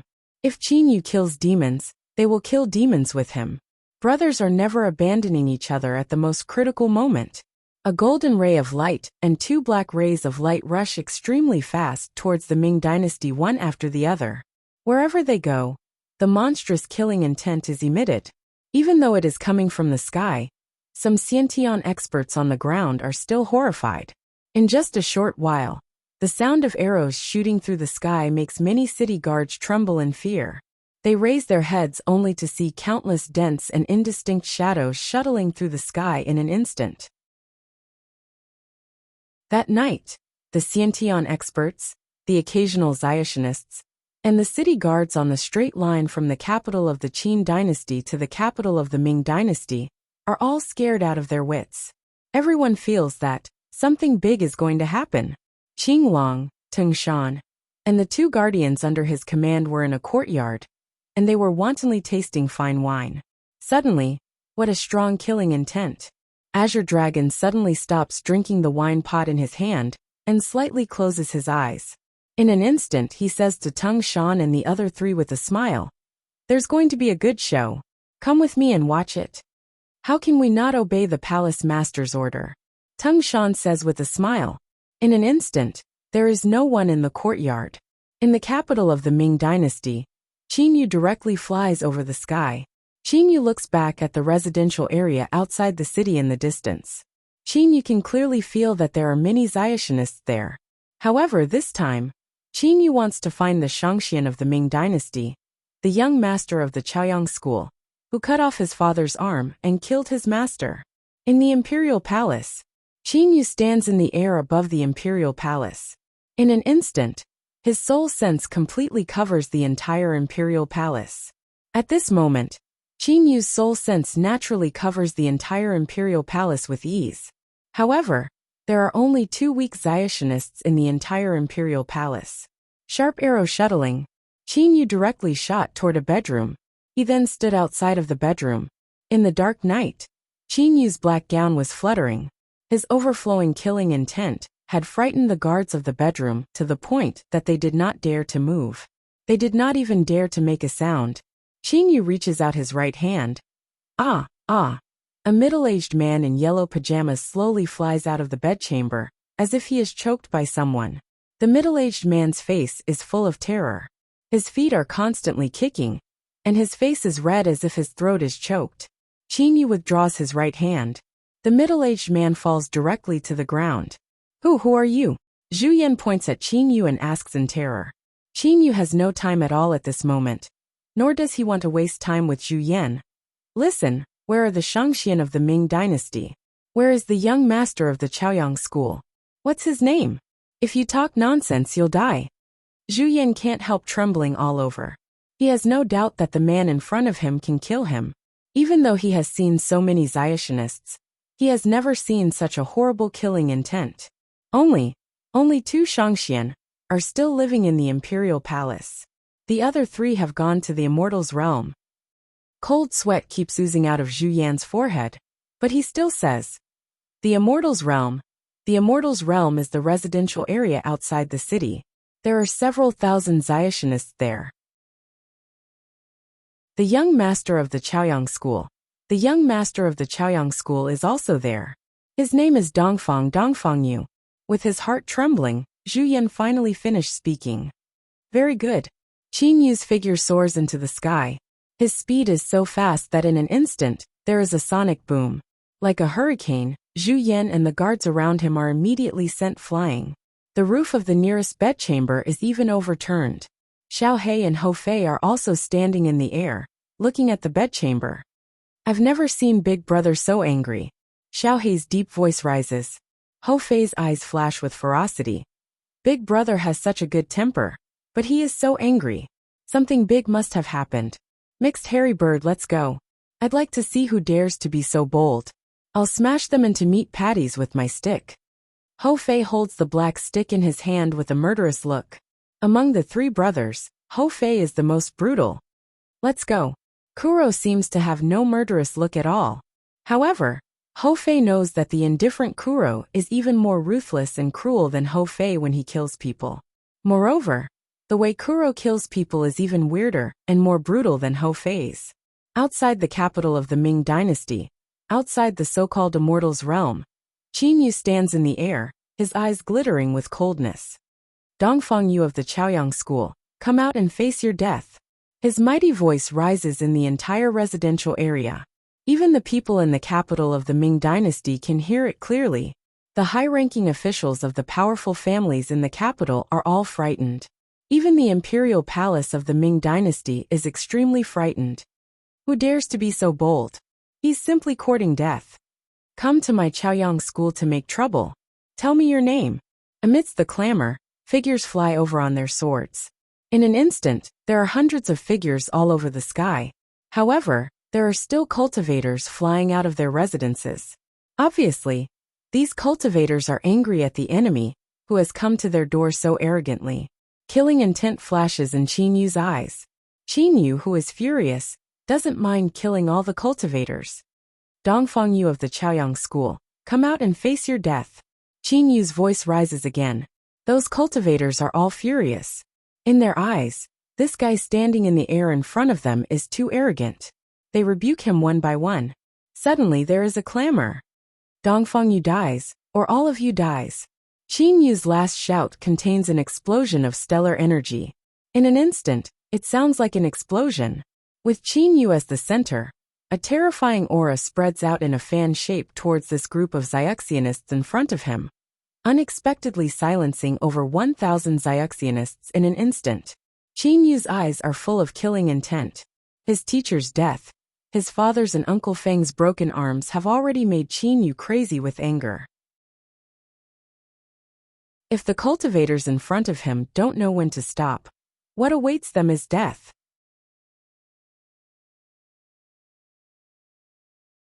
Chapter 171. Various silhouettes fly out of the pavilion on their swords. There are more and more Xiaxianists in the sky. In the courtyard where the headmaster of the Chaoyang school, Dongfang Nian, lives, the junior headmaster Dongfang Yu also lives. At the moment, hearing Qin Yu's voice, Dongfang Yu cannot suppress his anger, and is about to go out to kill. Stop! Dongfang Nian shouts coldly as he walks out of the house. Dongfang Yu does not dare to take another step forward at once. He turns around at once and says impatiently, "Father, I don't know where that bastard came from. He unexpectedly called me out in front of so many Xiaxianists and wanted to kill me. He's so arrogant. If I don't go out to kill him, how can I face the other Xiaxianists?" Dongfang Nian, however, says calmly, "Unfilial son, what do you know? That guy dared to call you out in front of so many Xiaxianists. How can he be a weakling if he dares to do this? You stay here. You absolutely can't go out." "Father," Dongfang Yu says hurriedly, "Dongfang Yu dies, or everyone dies." Qin Yu's last voice is like a thunderclap in spring, causing both Dongfang Yu and Dongfang Nian's faces to change color. Originally Dongfang Yu still had enough confidence to fight the enemy, but because of the stellar energy contained in Qin Yu's last voice, he shrinks back. "You stay here. You're not allowed to go anywhere. There are so many fellow Xiaxianists outside the house. Even if the enemy is more powerful, he definitely won't be able to break in." Dongfang Nian orders, then goes out calmly. At the same time, he sends an order. "Marshal nephew Yin Yang, quickly go ask Reverend Yen Su to come and preside over the situation." "Yes, headmaster." Outside the house, Yin Yang immediately rushes towards Reverend Yen Su's place. There is a faint cold smile on Dongfang Nian's face. Now that he has Reverend Yen Su and several thousand Xiaxianists behind him, what does he have to fear? Dongfang Nian immediately rides his sword and stands on it with his hands folded. He breaks through the air calmly and flies away with the air of a grandmaster. "I am Dongfang Nian, the headmaster of the Chaoyang school. I wonder why you've come to the residence of my fellow Xiaxianists in such a big way, brother. Do you know that this is the residence of Reverend Yen Su of the Penglai Immortal region, where he gathers Xiaxianists? Let's not talk about what enmity you have with my son. Just by making a ruckus in Reverend Yen Su's territory, you're not giving face to my fellow Xiaxianists and Reverend Yen Su." Dongfang Nian says loudly. Qin Yu glanced over. Standing on the sword with his hands folded, Dongfang Nian's long beard and Taoist robe fluttered in the wind, giving him the demeanor of an immortal. On the other hand, Qin Yu was filled with killing intent. His black robe fluttered in the wind, making him look like a fiend. "Dongfang Nian." Qin Yu stares at Dongfang Nian. "You're Dongfang Yu's father. You're quite eloquent. You've unexpectedly implicated Reverend Yen Su in this far-fetched matter. But today I must kill Dongfang Yu. Will you hand him over or not?" Qin Yu had no idea who Dongfang Yu was. He had never seen Dongfang Yu before, nor did he know Dongfang Yu's aura. Even if he wanted to kill Dongfang Nian at this moment, Qin Yu had to at least find out who Dongfang Yu was.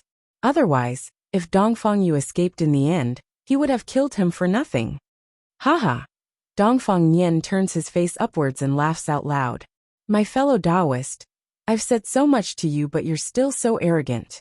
This is the residence of my fellow Taoist Zhong. We came here on Reverend Yen Su's order, but you're making a racket outside our gate, and even want me to hand over my son." Another yellow-clad old man also scolds.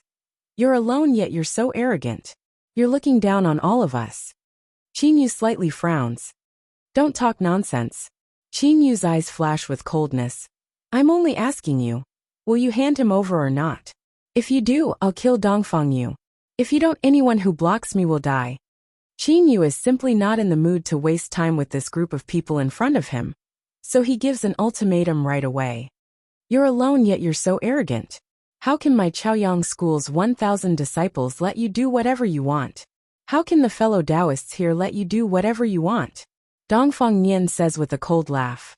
However, Dongfang Nian is doubtful in his heart. Oh, why hasn't nephew Yin Yang come to invite Reverend Yin Su? Moreover, even if he didn't invite Reverend Yin Su, seeing such a big commotion, how can he not come to take a look? Dongfang Nian does not know why Reverend Yin Su has not appeared, but at the moment he is not worried at all.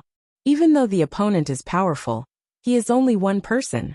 Kaka, big brother, don't talk nonsense with them. Just kill them all. I haven't tasted blood for a very long time. Suddenly, a voice resounds through heaven and earth. Ho Fei's black silhouette appears by Qin Yu's side, as if it has come out of nowhere. At the same time, Kuro appears on the other side of Qin Yu. Just now Ho Fei and Kuro were watching in the dark. Seeing that Qin Yu was about to get into action, they came out. Zuyoists. The demonic auras on Kuro's and Ho Fei's bodies are immediately discovered. Dongfang Nian becomes furious at once and says loudly, My fellow Xiaxianists, these three people in front of us are unexpectedly Zuyoists. Several thousand of us Xiaxianists have gathered here, but these three Zuyoists treat us like nothing and threaten to kill us. They've really gone too far. Puny Zuyoists dare to be noisy? My fellow Xiaxianists, I Sun Yangzi, am also willing to take the lead and kill these three people. A sharp-tongued Xiaxianist shouts. Immediately, this sharp-tongued Xiaxianist takes the lead in getting into action. The other Xiaxianists also become restless. Seeing this scene, Dongfang Nian cannot help giving a faint smile. Peng. A stick silhouette descends from the sky. The sharp-tongued Xiaxianist, who has reached the late stage of yuanying, is smashed by that black stick without being able to resist in the slightest. His flesh and blood splatter everywhere. His soul is crushed by that black stick's energy. Yuanying is even grabbed by Ho Fei in the palm of his hand. Kaka, a puny late-stage Yuanying dares to be arrogant in front of me? Ho Fei laughs out loud in a strange manner. He suddenly clenches his hand, unexpectedly causing the Yuanying in the palm of his hand to explode. The explosion of a late-stage Yuanying does not cause any harm to Ho Fei's body at all. Everyone is dumbstruck. The restless Xiaxianist now becomes stupefied. He is too strong. In some small schools, late-stage Yuanying experts can be considered the #1 expert in a late-stage Yuanying. Even a large school like the Chaoyang school is only at the early Dongshu stage. In the whole world of Xiaxianists, only the core area, the Penglai Immortal region, is somewhat stronger. However, the Penglai Immortal region is too far away from here. The Xiaxianists who have come here are all Xiaxianists from within several million li of this place. The strongest among them is only at the same level as Dongfang Nian. Whoosh whoosh, countless air-piercing sounds rise from the horizon like a violent storm. Is that a rain of arrows? Perhaps this is only the view of mortals, but the Xiaxianists present all judge that this is the sound of Xiaxianists flying extremely fast on their swords. A vast expanse of arrows blots out the sky and the earth. Dongfang Nian and the other Xiaxianists see that group of Zuyoists flying towards them in the distance. They are unable to judge how many enemies there are, but simply by looking at them, they can judge that there are more enemies than they are, and a lot more of them. Zuyoists. Some Xiaxianists immediately start to shout loudly. The faces of all the Xiaxianists change color greatly. Now 3 Zuyoists have appeared, and now a large number of Zuyoists have appeared. Anyone with a bit of brain will be able to connect the dots. Like countless black flashes of lightning, the Zuyoists land on the ground one by one in a regular square formation. They are arranged in the same formation as 10 large groups. The 4 guardians, led by Yin Rui, are at the forefront. Tower Master. The 10,000 Zuyoists get down on one knee. Yin Rui and the other 3 bow. Tower Master. Guard Army. Zooists? It's the stellar tower. A high-status Zyuxianist immediately recognizes it. These Zyuxianists are all Zyuxianists within several million li radius. The area of the ocean under Qin Yu's control is several tens of millions li in radius. In other words, the waters under these Zyuxianists are all under Qin Yu's control. Therefore, the leaders of these schools naturally know about this stellar tower. After all, in the underwater world of Zooists, only the stellar tower has a guard army, and is also called Tower Master. The Zyuxianists, whose morale was soaring a moment ago, all tremble with fear now. Good heavens, what kind of power is the stellar tower? It is a power comparable to the Prunglai immortal region.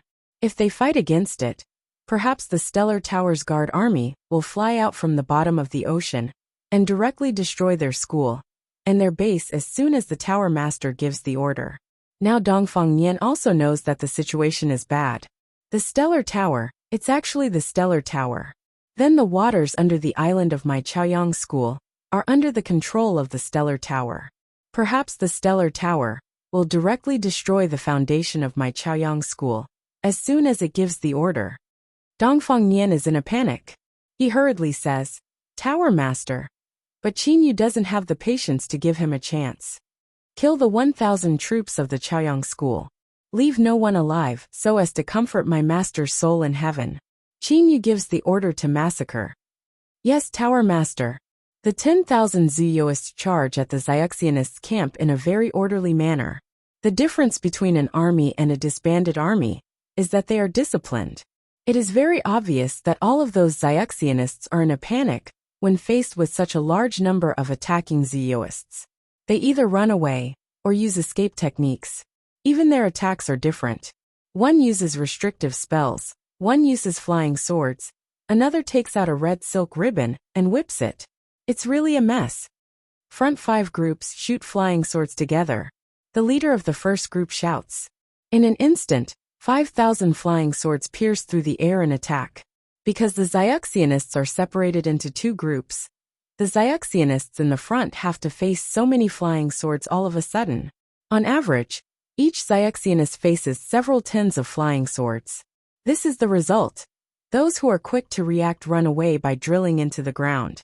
Those who are slow to react are directly pierced into honeycombs. However, after piercing through a Zyuxianist, the flying swords continue to shoot forward. After piercing through to the end, the 5,000 flying swords all pierce into the ground. Some fleeing Zyuxianists are also stabbed to death. Various miserable cries rise again. More than half of the 1,000 Chaoyang school disciples have been killed by just one flying sword attack. This scene stupefies all the Zyuxianists. Even if they wanted to, they would not be able to do it, because they can see that not only a group, but even a small group of 100 flying swords all fly out in very clever trajectories, perfectly coordinating with each other. This is the result of several years of training. Moreover, it is also related to the fact that every one of them has the same flying sword. Back 5 groups Thunder Palm. Another order is given.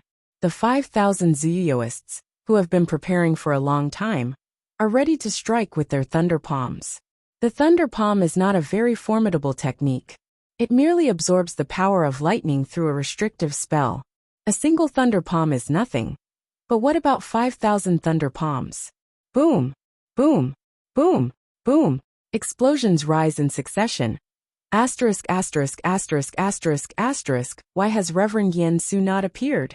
At the moment, in Reverend Yen Su's residence, Reverend Yen Su, Reverend Huatian and Reverend Di Feng are drinking tea and chatting with Azure Dragon.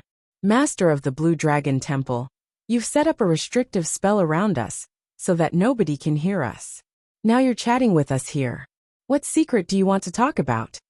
Reverend Huatian is somewhat impatient. Not long ago Azure Dragon came here, saying that he wanted to discuss a secret matter. However, after sealing the restrictive spell for so long, Azure Dragon is unexpectedly chatting with them. He talks about the Xiang school for a while, the Lanyang school for a while, the Tunglong continent for a while. Azure Dragon came here especially in the middle of the night, and set up restrictive spells around them, just for a chat? But Azure Dragon has an extremely high status, so Reverend Yin Su, Reverend Huatian and Reverend Defeng do not dare to slight him. This restrictive spell was set up by Azure Dragon. Other people's holy senses cannot penetrate it, but Azure Dragon's holy sense can. Haha, they've started fighting. Good, very good. Oh, my Xiaxianists are too weak. We Zuyoists are still stronger. Azure Dragon laughs in his heart, but says smilingly on the surface. Yin Su, do you still remember our fight several hundred years ago? Recalling that battle, it's really. Reverend Yin Su slightly frowns too. Setting up restrictive spells in the middle of the night, only to talk nonsense like this? Boom. Boom. Boom. Boom. All of a sudden, there are violent vibrations. The entire ground starts to shake. The four men's teacups are all knocked over. Restrictive spells can prevent sound, but the vibrations caused by 50-100 thunderpalms are really too strong, like an earthquake. No good. Reverend Yin Su suddenly stands up. Reverend Huatian and Reverend Defeng's faces also change color greatly. Immediately, the three of them stare angrily at Azure Dragon. They know that something big must have happened outside, and Azure Dragon is here to pin them down. Haha. Azure Dragon laughs out loud while holding his stomach. This is too funny. Yin Su, let me tell you, the fight outside is fierce. Oh my, that poor baby's yuanying was pierced by a sword. Azure Dragon has been observing the fight outside with his holy sense. Reverend Yin Su and the other two do not have time to say much to Azure Dragon. They immediately rush out and shoot out 3 flying swords at the same time. Bang! The flying swords cut open the restrictive spell directly. Even though the restrictive spell was set up by Azure Dragon, Reverend Yin Su and the other two join forces and attack with all their might. Naturally, they succeed in one move. The three of them charge towards the direction of the fight through the air. Azure Dragon, however, moves forward while swaying. He says with a humph, Tung Shan and the other two didn't make the water more chaotic? This is fun, too fun. 3 beams of light are flickering. One is a golden beam of light, one is a black stick silhouette, and one is a black light. Among them, Kuroa's black light is very strange. As long as it passes through a person, that person dies immediately. Thus, the Xiaxianists fall down one after another. In just an instant, over 100 Xiaxianists have been killed by the 3 of them. Afterwards, the 3 beams of light freeze and turn into Qinyu, Hofei and Kuro. Brother Tingshan, that's enough, isn't it? Qinyu looks at Tingshan and says indifferently. Tingshan, and the 2 guardians under him laugh mischievously. Tingshan says, Tower Master Qinyu, what are these Xiaxianists doing? I can't stand watching, so I'm just helping Tower Master Qinyu teach them a lesson. At first Qinyu only wanted to kill the Chaoyang school's men. Who could have thought that Tingshan and the 2 guardians under him pretended to be Stellar Tower Zuyoists and went to kill the Xiaxianists of other schools. This immediately made a mess, so Qinyu and his 2 brothers had no choice but to cut the Gordian knot. In just a while, more than half of the Xiaxianists, over 2,000, have died. Even though 2,000 Xiaxianists arrived several months ago at the beginning, more and more Xiaxianists have arrived in succession during the past several months, so the number of Xiaxianists has reached almost 4,000. Now that more than half of them have died, the Xiaxianists have lost a lot of power. However, Qinyu's Zuyoists unexpectedly only lost 10 odd, because they formed a formation and looked after each other. This is the difference between an army and a loose army. Brother Tingshan, Reverend Yin Su hasn't shown up for such a long time. It should be the abbot of the Blue Dragon Temple who stopped him. Qinyu says with an indifferent smile. Seeing Tingshan and the 2 guardians but not Azure Dragon, Qinyu has already figured it out. Tingshan gives a haha laugh. Qinyu turns his head to look at Dongfang Yin, whose power has been sealed. At the moment, Dongfang Yin looks like he would rather die than submit. Seeing Qinyu looking at him, he says, Why? Why won't you give me any hope? Because I don't need you to tell me. Qinyu walks up to him. Dongfang Yin, however, says, Don't you want to kill my son? But why do you have to destroy my Chaoyang school? As long as you promise not to destroy my Chaoyang school, I'll tell you where my son is right away. Please promise me. No, I won't. Qinyu walks up to Dongfang Yin. Suddenly, Qin Yu's face becomes ferocious. Promise? You want me to promise you? Why didn't your son loosen his grip when he killed my master? He even dared to cut off an arm of my father and Uncle Feng. Because he disdained him? That's right, your Chaoyang school is a big school, and that Dongfeng Yu guy has a high status. My father's status is low. My master's life is worthless. Qin Yu's killing intent suddenly surges forth. Go to hell, Dongfeng Yen, stop dreaming. When your son killed my master and cut off an arm of my father and uncle, even if the entire Chaoyang school were to be exterminated, it still wouldn't be able to vent the hatred in my heart. The hatred in my heart. Qin Yu suddenly makes a claw grab at Dongfeng Yin's head directly. Ah! Dongfeng Yin cries miserably. His face becomes as white as a skeleton of a dead man. Xioma secret skill soul search. Qin Yu withdraws his right hand and says indifferently, Reverend Yin Su, you've arrived.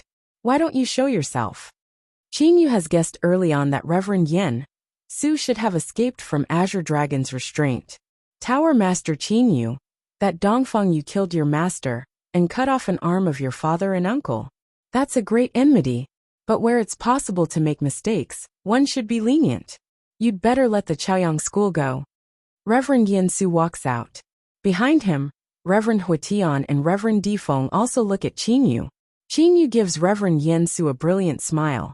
Yen Rui, pass on my order to Yezhong. Send my Stellar Towers Guard army to wipe out the Chaoyang school immediately. Kill anyone who gets in their way. Qin Yu can pass on the order by himself, but he asks Yen Rui to help him. This is a show of his behavior to Reverend Yin Su. As you wish. Yen Rui immediately takes out a transmitter. Tower Master Qin Yu. Reverend Yin Su's face changes color. Haha, brother Qin Yu, you're really straightforward. I admire you. Haha, I'm on your side. You said you wanted to kill these Zyuxianists. Azure Dragon will help you. Haha. Azure Dragon, who has been watching the show on one side for a long time, also appears and walks up to Qin Yu's side while laughing out loud.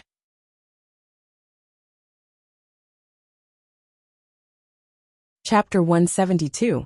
Azure Dragon. Reverend Yen Su looks at Azure Dragon, slightly annoyed. This time, Azure Dragon has secretly added fuel to the fire. Now he is afraid that the matter is not serious enough, and even wants to support Qin Yu. Reverend Yen Su can see that at the moment Qin Yu is like a barrel of gunpowder that can explode at any time. End of B1C1. End of B1C2. Azure Dragon shakes his head and says smilingly, What's the matter, Yen Su? Qin Yu is my good brother, and the Stellar Tower is also a power of us underwater Zuyuoists. My Blue Dragon Temple is at any rate the leader of the Zuyuoists. If I don't back up my own brother, why should I help you, old geezer? 10 odd Zyuxianists walk up to Reverend Yen Su. The leader of the group bows and says, Reverend Yen Su, this Stellar Tower's master relied on his great power to wantonly slaughter our Zyuxianists. I hope you can uphold justice. I hope you can uphold justice. The 10 odd Zyuxianist leaders say at the same time. Hearing this, Qin Yu frowns. He casts a cold glance at the 10 odd Zyuxianist leaders. They cannot help feeling a chill in their hearts and unconsciously look at Reverend Yen Su. The Chaoyang school has been wiped out, and Qin Yu has even killed Dongfeng Yen with his own hands. Even though he is still angry, he is able to think about the situation calmly. In fact, Qin Yu is not a bloodthirsty person. Only Qin Yu has not had many real relatives and friends since he was a child, so Qin Yu values each of his relatives and friends very much. His master was killed, and his father and Finjiuzi had their arms cut off. The hatred between them is too great. It should be known that for the sake of his father, Qin Yu was even willing to die together with others. It is easy to imagine how important his relatives are to him. Cutting off an arm of Qinda and Finjiuzi is the biggest mistake Dongfeng Yu has ever made in his life. Luckily, he only lost an arm. If he had killed Qin Yu at that time, perhaps now Qin Yu would have lost all his calmness and would have slaughtered all the Zyuxianists. Even the Ming dynasty's royal family would have been implicated. Shut up. Could it be that Adept doesn't know how to deal with this matter? Adept Huitian angrily rebuked. Those 10 odd Zyuxianist leaders do not dare to say anything at once. These Zyuxianists are merely Zyuxianists who have come from millions of li away. Naturally, their status is not as high as that of the 3 leaders of the Penglai Immortal region, so they do not dare to say a word when being reprimanded. A bunch of idiots who don't know when to advance or retreat, the Azure Dragon said with a laugh.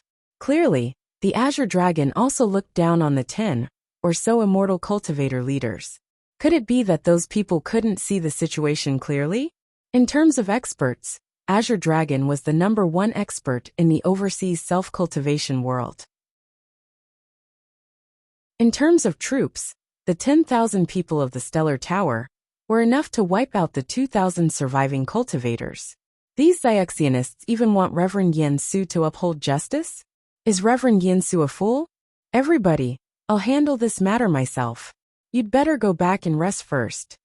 Reverend Yen Su says smilingly to the 10-odd Xiaxianist leaders. The dozen or so immortal cultivator leaders felt warmth in their hearts. They immediately bowed and retreated. Then, they led the surviving immortal cultivators back to their own residences. Even though some Xiaxianists were still somewhat angry in their hearts, they did not dare to say anything when they saw the Stellar Tower's army. Oh, where's Tower Master Qinyu? Reverend Yen Su had just finished talking with the Xiaxianists, but he found that Qinyu had already disappeared. Azure Dragon said laughingly.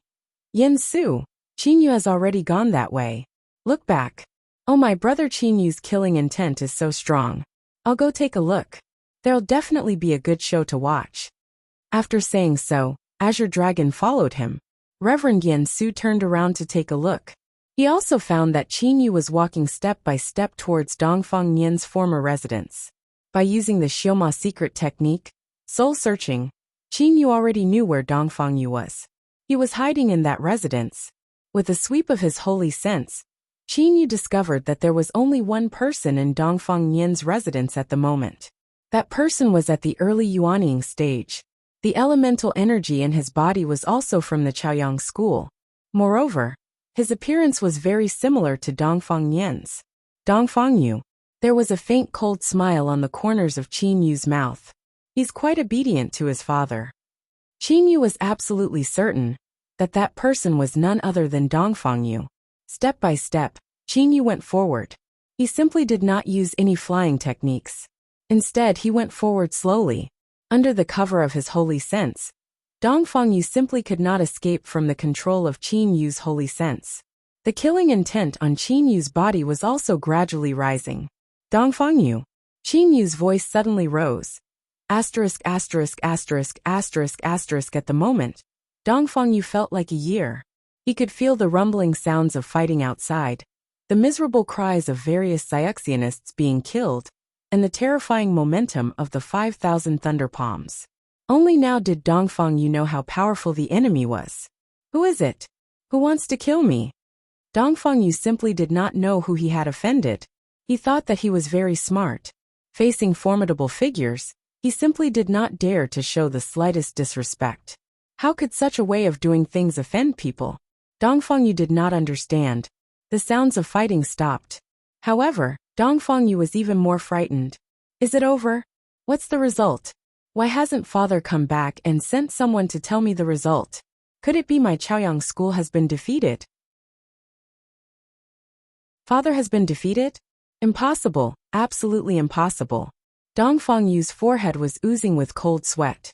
He kept shaking his head and talking to himself. He simply did not dare to take even half a step out of this courtyard house. He could only stay here. Dongfang Yu. That voice rose. Dongfang Yu was immediately sure that it was the same voice that said Dongfang Yu is dead, or everyone is dead, at the beginning. Hearing this voice, Dongfang Yu's heart chilled. Dongfang Yu, come out and die. Qinyu said coldly. He continued to walk forward step by step. Under the cover of his holy sense, Qinyu saw clearly that Dongfang Yu's fear at the moment was to torment him. Torment his nerves. Make him fearful and make him crazy in fear. Qinyu continued to walk slowly towards his target. Reverend Yen Su and Azure Dragon totally understood the meaning of Qinyu's actions. Poor Dongfang brat. Oh my, who told him to offend someone? Azure Dragon said sarcastically on one side. Dongfang Yu killed Tower Master Qinyu's master, and cut off one arm of Tower Master Qinyu's father and uncle.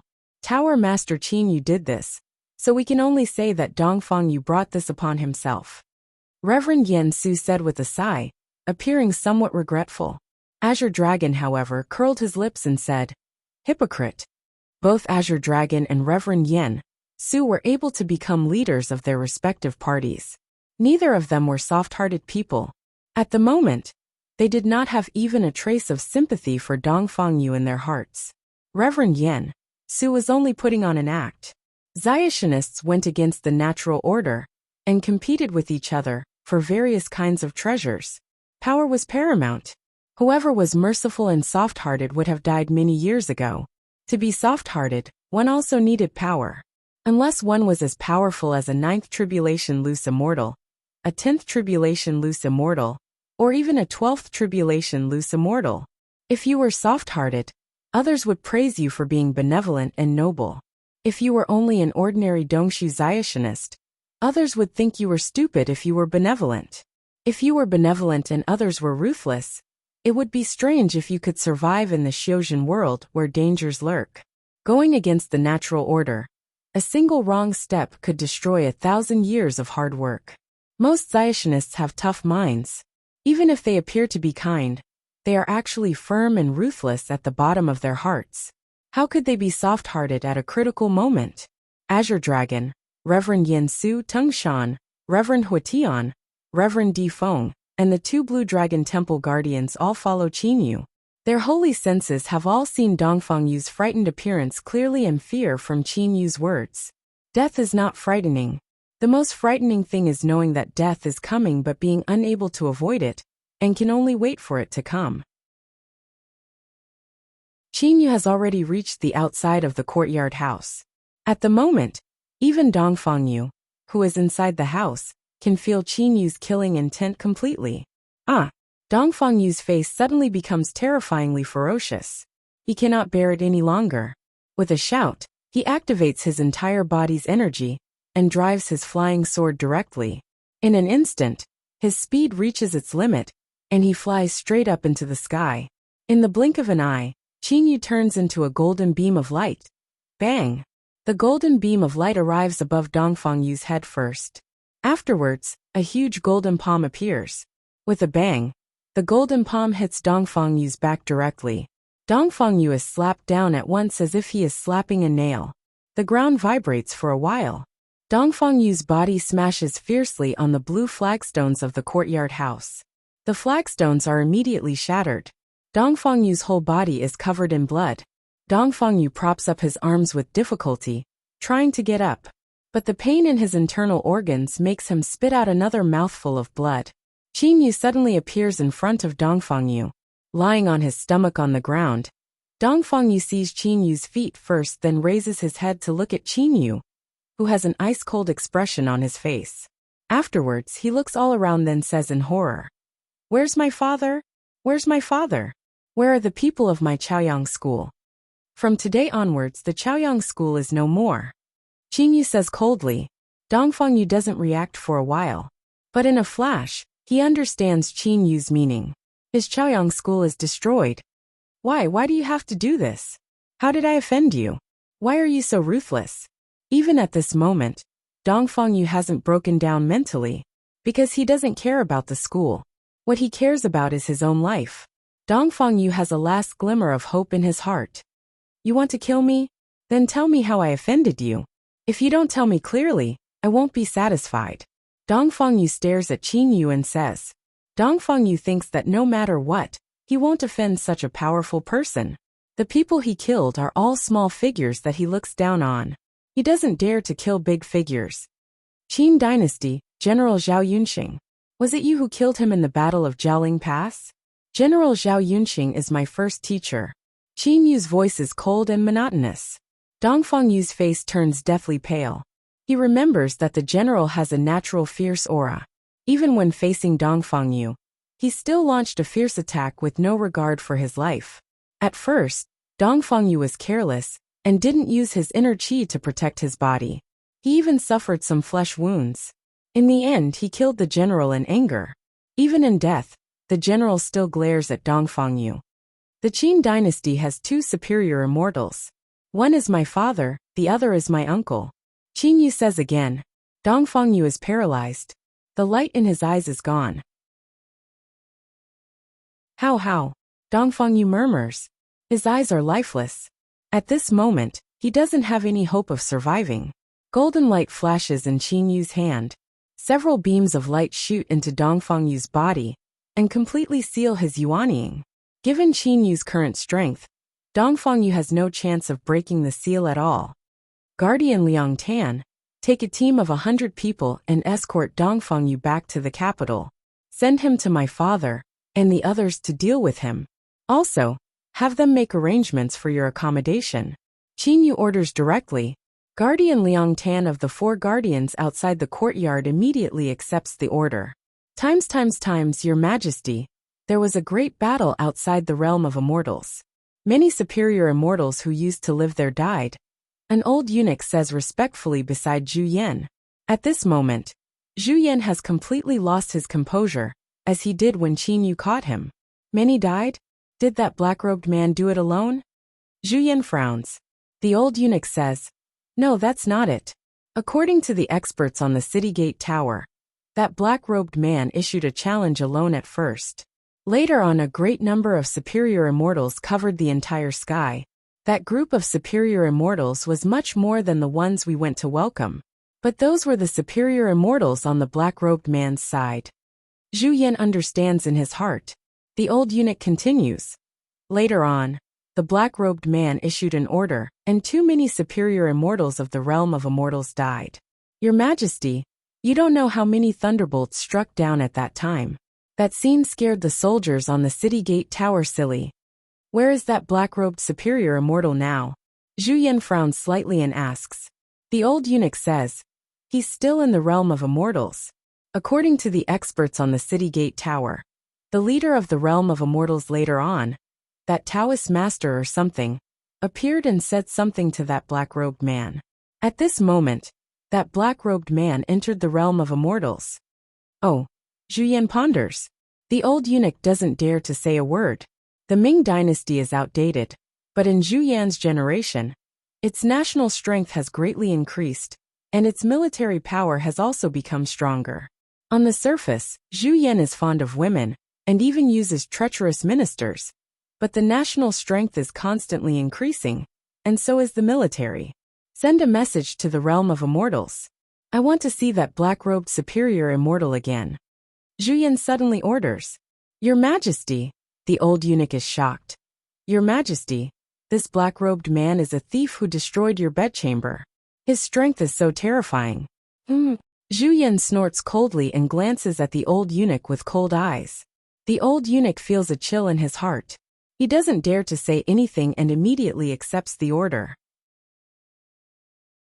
This old eunuch is the leader of Zhu Yan's secret army and has reached the peak of the Xiantian realm. However, even such an expert trembles with fear in front of Zhu Yan.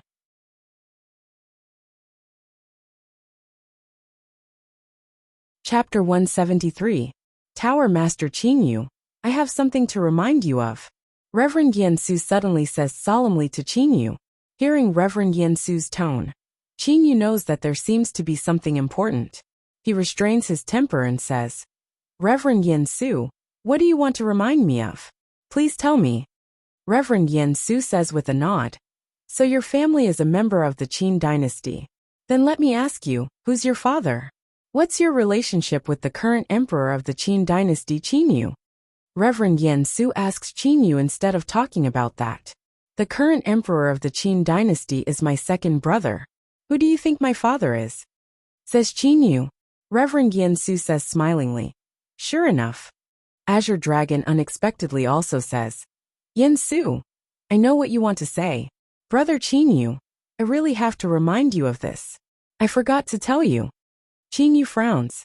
Now both Reverend Yan Su and Azure Dragon are talking like this. What's the big deal? Master of the Blue Dragon Temple, Reverend Yan Su, if you have something to say, don't hide it. Tell me quickly. What's the matter that makes you so cautious? It's as if it's something very important. Qin Yu is also doubtful. Reverend Yan Su entrusts him. Qin Yu, if your Qin dynasty fights with other dynasties, will you send your Stellar Tower's army to help? Qin Yu says smilingly. Of course. If there's a problem, it's natural for me to help. I can't just watch my family frown and do nothing. If he did not have the stellar tower, he would not have cared. Now that he has the power, he naturally has to help his family. Reverend Yen Su bursts out laughing. Then you're courting death. You're courting death. Azure Dragon also says. Qin Yu is startled and looks doubtfully at the two of them. Azure Dragon explains. Brother Qin Yu, I'll tell you about it. Perhaps you've heard of the chaotic astral ocean. Those loose immortals in the chaotic astral ocean once issued an order that the Qianlong continent is a continent of mortals, and Ziationists are absolutely not allowed to interfere with the struggle for hegemony between mortal countries. If a mortal country ends up being controlled by Ziationists instead, then, once it's discovered, it'll be doomed. Reverend Yen Su also says solemnly. Azure Dragon says with a nod. Qin Yu, that uncle of yours is indeed very strong, but this order has been passed down from the chaotic astral ocean for countless years. This is an order that all loose immortals have agreed to. This is the order of the loose immortal community. Your uncle Lan must also acknowledge this order. Qin Yu was stunned. If so, what is going on with the ascendant immortals of the various kingdoms?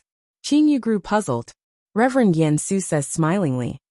Those so-called Shangxian are merely Jin Dan stage Ziationists. How could they possibly know about this? Besides, one or two cultivators won't have much influence on the overall situation of the mortal world. Azure Dragon also says. Qin Yu, listen carefully. Those loose immortals' order is that they don't want the mortal countries to be interfered with or controlled by Ziationists. Their meaning is very clear. The Qianlong continent is a continent of mortals and is ruled by mortals. That's what it means. You'll be fine as long as you don't violate it. Qin Yu immediately understands. So that's how it is. If I send some subordinates to protect my relatives, they'll only play the role of bodyguards. That won't count as violating the rules, right? Qin Yu immediately understands the meaning of this order. Azure Dragon says smilingly. Of course not. Remember, you can't kill an emperor openly, or lead a Zuyuist army to kill a mortal army. Don't control a mortal emperor. That'll be fine. Qin Yu completely understands the intention of those unfathomable loose immortals of the chaotic astral ocean. These loose immortals want the Qianlong continent to remain a continent of mortals. That's all. Anyone who violates this rule will be punished by them. Reverend, that Qin Emperor Zhuyan wants to see you. A disciple runs in from outside and says. Zhuyan, let him in. Reverend Yen Su says smilingly. Qin Yu also stands up saying. Reverend Yen Su, Master of the Blue Dragon Temple, I'm leaving now. Now that there is nothing else to do, why not go back? Greetings, Reverend. Zhuyan walks in. Suddenly he sees Qin Yu. His face is full of horror and disbelief. You're that black-robed. Qin Yu looks at Zhuyan and says indifferently. Yes, I'm that black-robed man. The one who caught you and asked about Dongfang Yu's whereabouts. Zhuyan seems to be very frightened to see Qin Yu. He then takes a deep breath to suppress his fear and says respectfully. I'm Zhu Su, the emperor of the Ming dynasty. May I know who you are, senior? Me. Qin Yu suddenly gives a faint smile. Qin Zheng is my second brother. Qin Yu's voice was still echoing. However, he had already disappeared. Qin Zheng, second brother. Zhuyan's eyes pop out of his head. His face is full of astonishment. Half of this astonishment is fake, but the other half is real. He really did not expect the black-robed man to be the Qin Emperor's brother. Zhuyan wakes up in an instant and looks around. Where are they? Don't look around. They've all left. Azure Dragon says with a haha laugh. A mighty army of Zuyuists is flying extremely fast in the sky towards the capital of the Qin dynasty. Yen Rui and the other two guardians are leading this guard army, but Qin Yu and the other two guardians have already left. On the city gate tower of the Qin dynasty's capital, Qin De, Qin Zheng, Qin Feng and Fenjiuzi are standing on the city gate tower, looking in the direction of the Ming dynasty's capital in the distance. Since Qin Yu left with his army of Zuyuists, the four of them have been waiting for Qin Yu on this city gate tower. Guardian Liang Tan has already escorted Dongfang Yu back. Qinda only ordered Dongfang Yu to be locked up and punished later. What he wants to do most at the moment is to have a good talk with his third son. What actually happened? How did his third son, who left the Qianlong continent only 10 years ago, suddenly become the master of the Stellar Tower? Surprise? Doubt? Disbelief? Nervousness? The four of them have all kinds of feelings in their hearts. A golden beam of light shoots towards them extremely fast from the distance. Their eyes immediately brighten. In an instant, that golden beam of light dives down along a perfect curve and lands directly on the city gate tower. Then it transforms into a human figure. It is none other than Qinyu. Father. Qinyu looks at his father Qinda. Qinda, Qinzheng, Qinfeng and Finjiuzi, however, all look at Qinyu. The Stellar Tower? Master. Qinda says. There are so many Zayationists. Perhaps there are over 10,000 of them. Qinfeng says again. Qinzheng also says. So he's the master of the Stellar Tower. No wonder he didn't care about foundation building pills so much. According to Guardian Liang Tan, the Stellar Tower is unexpectedly a great power on the same level as the Penglai Immortal region. It's really awesome. It's only been 10 years, and it's already so powerful. Fenjiuzi praises, but there is not much of a smile on his face. The four of them all stare at Qinyu and say in unison, "Tell us what happened." Qinyu gives a forced smile. I didn't have time to tell you, did I? Seeing Qinyu's forced smile, Qinda and the other three, who are pretending, can no longer bear it. At the moment, Qinda, who is usually solemn and dignified, pats Qinyu's head and says with a carefree laugh, "Good boy. I never thought you'd be so capable." Qinfeng also puts his arm around Qinyu's shoulder excitedly and says, "Xiaoyu, your big brother has been so aggrieved during this time. I didn't dare to take revenge, and I didn't dare to tell you that I lost my middle-grade holy weapon. Now I finally vented my anger. Awesome, awesome."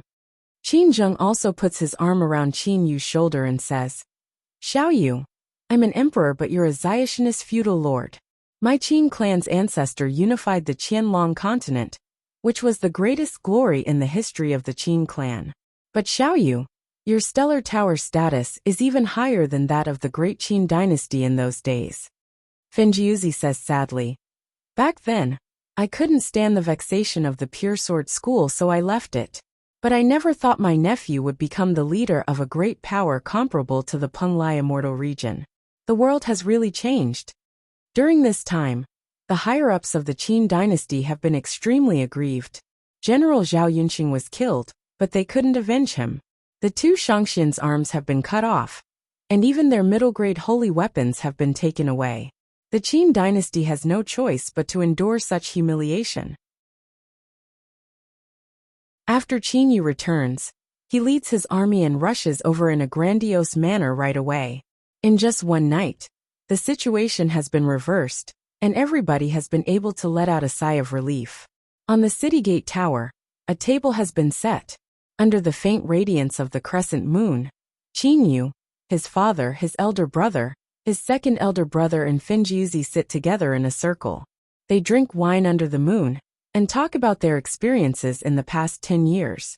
When it comes to dangerous places, they are also very nervous. The night has passed and a touch of white appears in the east. It's dawn. After talking for so long, they finally know about Qinyu's experiences and the dangers of the Zayatianist world. Compared to the Zayatianist world, the Qianlong continent is much more stable. At least it's bound by laws and armies. There are only wars between countries. But in the Zayatianist world, strength is everything. You've been through a lot in the past 10 years. It's time for you to have a good rest." At this moment, Qinda also feels a burst of pity.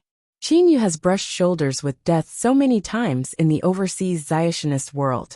Qinda doesn't know that in fact, Qinyu's experiences are even more dangerous than what he has described. Qinyu didn't say that he had to rely on Lu Xing's tears to get through many dangerous situations, because he didn't want his father to worry too much. In Prince Yu's mansion, early in the morning, Li Er is carefully watering the flowers with a faint smile on the corners of her mouth. "Li Er, you got up early to water the flowers. Why don't you take a rest?" Qinyu goes directly to a vine net not far away and falls asleep comfortably. Then he starts to sway. Li Er smiles and says with a sigh, "Many of the flowers on the Qianlong continent are unique and can't be found anywhere else. Moreover, the morning air is very good. In fact, the place where mortals live is also very good. Then you can stay here with me. I won't drive you away anyway." Qin Yu says jokingly, "All right, stop joking. Why didn't you come back last night? What did you do?" Li Er asks solemnly. Qin Yu is startled. He says solemnly, "Well, what do men do at night? Do you still need to ask? Mortals can't go anywhere else, but brothels are still very developed. Moreover, us mortal scholars all shout a fair and graceful lady is a good match for a gentleman, then run to brothels one by one. This is called fashion. Yesterday I also went there to have a look." Li Er covers her mouth and laughs. "You're a good match for a gentleman? What? Don't I look like one? All right, don't talk nonsense here. Yesterday so many Ziyuists appeared outside. Do you think I'm a mortal and can't sense it? Tell me, what did you do?" Li Er asks carefully. Qin Yu does not continue lying down. Instead, he sits up and turns over. He then says, "I won't hide it from you anymore. Yesterday I told you I was going to see my teacher. But my teacher has already been killed. My father and Uncle Feng's arms were also chopped off by the enemy. Yesterday I went to take revenge." Qin Yu's voice becomes slightly heavy. "Revenge? What was the result?" Li Er asks. "The school was destroyed." Qin Yu's eyes flash with fierceness. Li Er frowns. She seems to be slightly unhappy about this matter. But after a while, she lets out a sigh. "All right, you've already destroyed their school. You've already taken your revenge. Now that you're in the princely mansion, you're still acting like you want to eat people?" Qin Yu comes to his senses and says hurriedly, "I'm sorry." Just now he recalled his hatred so naturally, he did not control his emotions well. Li Er says with a smile, "It doesn't matter. Qin Yu, where are your father and that Uncle Feng? When will you take me to see them?" "What for?" Qin Yu asks doubtfully. "What for?" "To treat them." Li Er says matter-of-factly. "Treat them? My father and Uncle Feng are Zionist. Their bodies are very healthy. What are you going to treat?" Li Er says angrily, "Idiot, isn't a broken arm an injury? Although your father and Uncle Feng have lost their arms for some time, and it's impossible for others to cure them, I still have some confidence in treating them." Qin Yu is startled. You mean a broken arm can also be regrown?" Qin Yu's face is full of disbelief. Li Er smiles brightly. "Of course. Didn't you see that when Yen Zi was seriously injured, I was the one who treated her? This is a special ability of mine." "Oh, Qin Yu, don't you want your father and Uncle Feng to recover? Oh, then forget it." No. Qin Yu says hurriedly. Seeing Qin Yu like this, a hint of craftiness flashes through Li Er's eyes. Suddenly, Qin Yu directly grabs Li Er's hand and flies directly towards the Imperial Palace. "Let's go. Follow me to the Imperial Palace. Li Er, please treat my father and Uncle Feng's broken arms." Qin Yu says, but his flying speed is extremely fast. Li Er is startled as she looks at Qin Yu holding her hand. This is the first time Qin Yu has held Li Er's hand.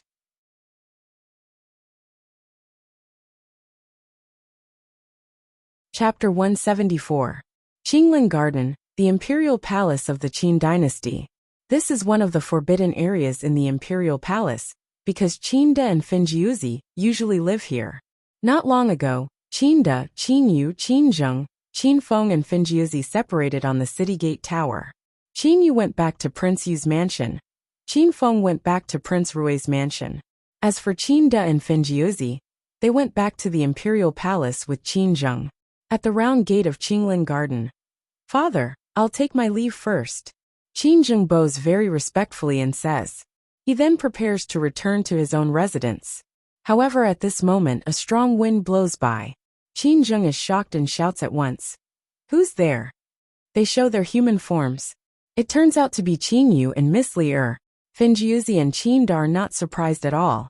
Qin Yu also does not conceal his aura, so they naturally discover that the newcomer is Qin Yu with their holy senses. However, Qin Zheng has not even reached the Xiantian level, so he naturally cannot tell who the newcomer is. "Father, There's a happy occasion, a very happy occasion. Qingyu grabs Li Er's hand with one hand and says to Qingde excitedly. Qingde looks carefully at Qingyu, and Li Er then at Qingyu, and Li Er who are just holding hands. They are even holding hands while flying? Looking at Li Er's slightly red hand, Qingde naturally makes a judgment. He says smilingly, happy occasion?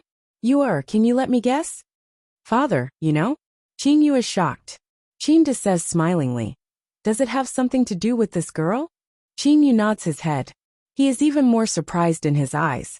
Qingyu only knows that Li Er can regrow a severed arm from Li Er herself. How can his father know? Qingde is even more certain in his heart. He looks carefully at Li Er.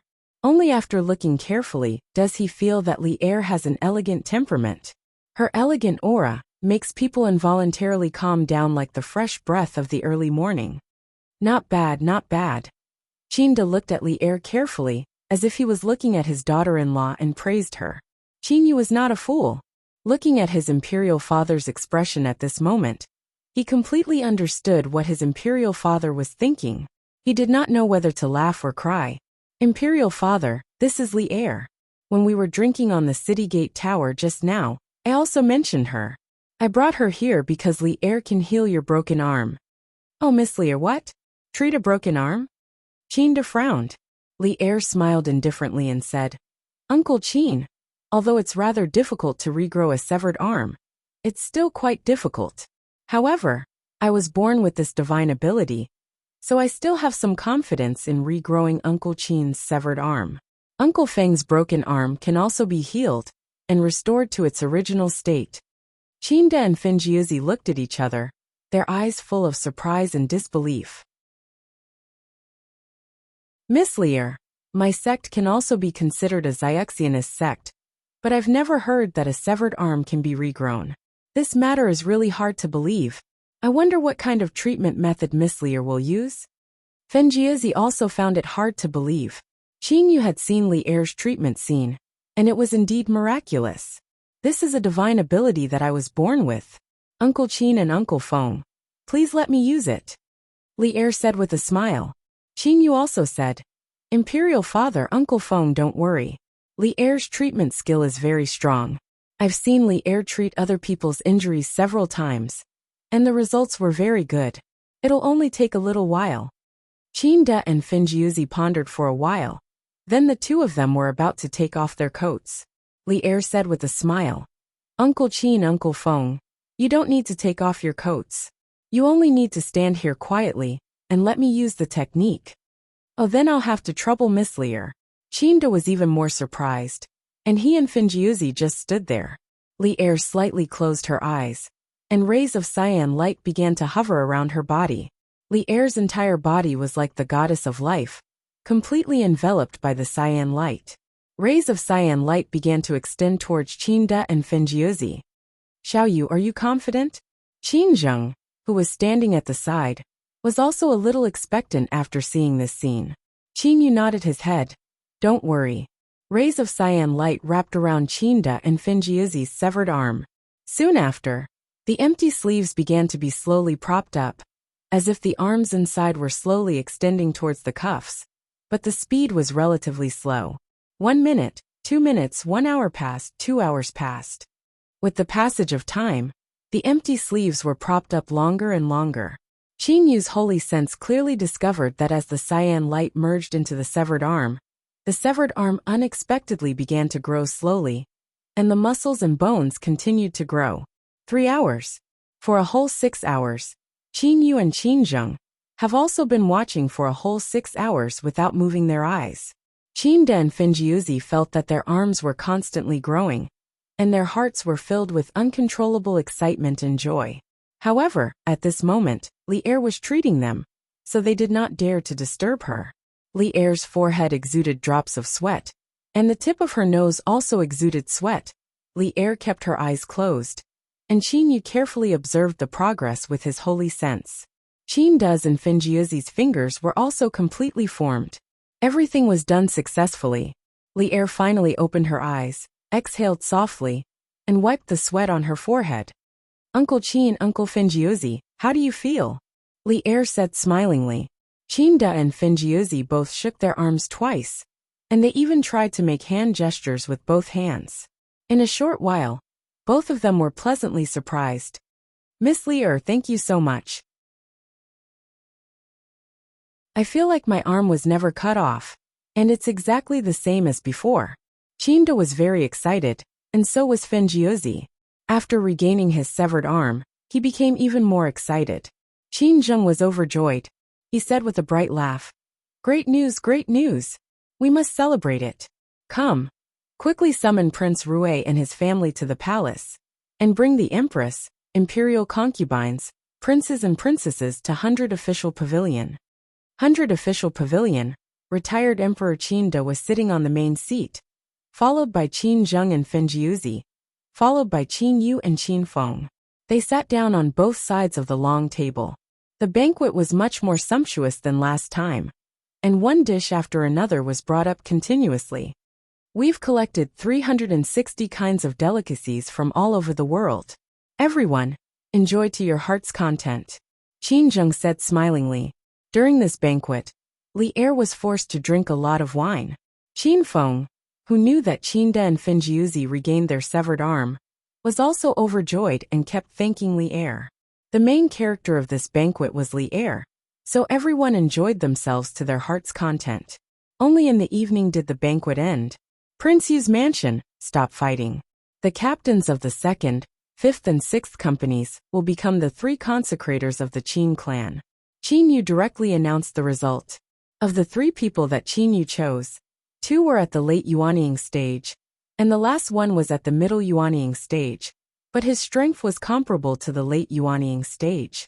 The other 6 captains present could not help but feel somewhat disappointed. As soon as Qin Yu returned from the imperial palace, he summoned 4 protectors and 10 captains of the guards. Among these 10 captains of the guards, the weakest one was at the middle Yuanying stage. For the sake of the Qin clansmen, Qin Yu decided to arrange 3 experts to become consecrators of the Qin clan to protect it. After learning about the order from the chaotic astral ocean, Qin Yu knew that too many Zooists would be useless, so he thought it would be better to invite 3 strong experts to keep watch. Therefore, Qin Yu decided to choose 3 of the 10 captains of the guards. Whoever is chosen can ask Qin Yu to forge a high-grade holy weapon for them. They can choose whatever kind of holy weapon they want. High-grade holy weapons are somewhat attractive to Yuanying-level experts. Moreover, Qin Yu said that the consecrators would only be consecrators for 100 years. After 100 years, they will be replaced. To Zooists, 100 years is not a long time. Yes, Towerhead. The 3 selected experts cannot help but feel delighted. Isn't it just 100 years? They can just meditate for a while. How can they protect the Qin clansmen? Given the Qin clan's power, who will dare to provoke it? Therefore their job is very easy. They can meditate for 100 years, and even get a high-grade holy weapon. Who doesn't want such a good job? Guardian Yin Rue immediately mobilized 8,000 guards to go to the wilderness to search for a black jade case. Remember, the search area is 100,000 li deep into the wilderness at most. You absolutely can't go any deeper. Qin Yu gives a strict order. Yin Rue is a woman, but she is the leader of the 8 guardians of the Stellar Tower. She is also very capable and experienced. Towerhead, if that black jade case is in the depths, should we go in? Yin Rue inquires. No. A faint evil smile appears on the corners of Qin Yu's mouth. If you can get that black jade case, then get it. If you can't get it, then don't force it. Safety comes first. Right. I've already ordered the steward of the prince's mansion to buy some jade cases made of black jade. You can immediately bury those jade cases deep under the soil of the wilderness. Qin Yu laughs in his heart. The 9th jade sword. Perhaps none of the leaders will tell the Xiuzhen searching for it. They only know about the black jade cases, but don't know what kind of black jade cases they are. These cases made of black jade from the mortal world can also be counted as black jade cases. Yes. A trace of excitement appears on Yin Rue's face. She naturally knows the meaning of Qin Yu's words. Since they can only go 100,000 li deep, that is to say, the task of searching the wilderness is not very dangerous. Yenrui is naturally happy and relaxed. Amidst the clouds in the sky, Qin Yu is lying on a white cloud. He is holding a wine pot in his hand and drinking it intermittently. Li Er is sitting cross-legged on the white cloud with the guqin on her lap. She closes her eyes and enjoys playing the guqin. Qin Yu listens to the guqin and drinks wine, as happy as an immortal. As the white cloud floats, the sound of the guqin also comes down from the ninth heaven, like the sound of nature. The sound of the guqin stops. Qin Yu flips his hand and puts away the wine pot. He sits up and smiles at Li Er. Li Er, I'll have to trouble you again this time.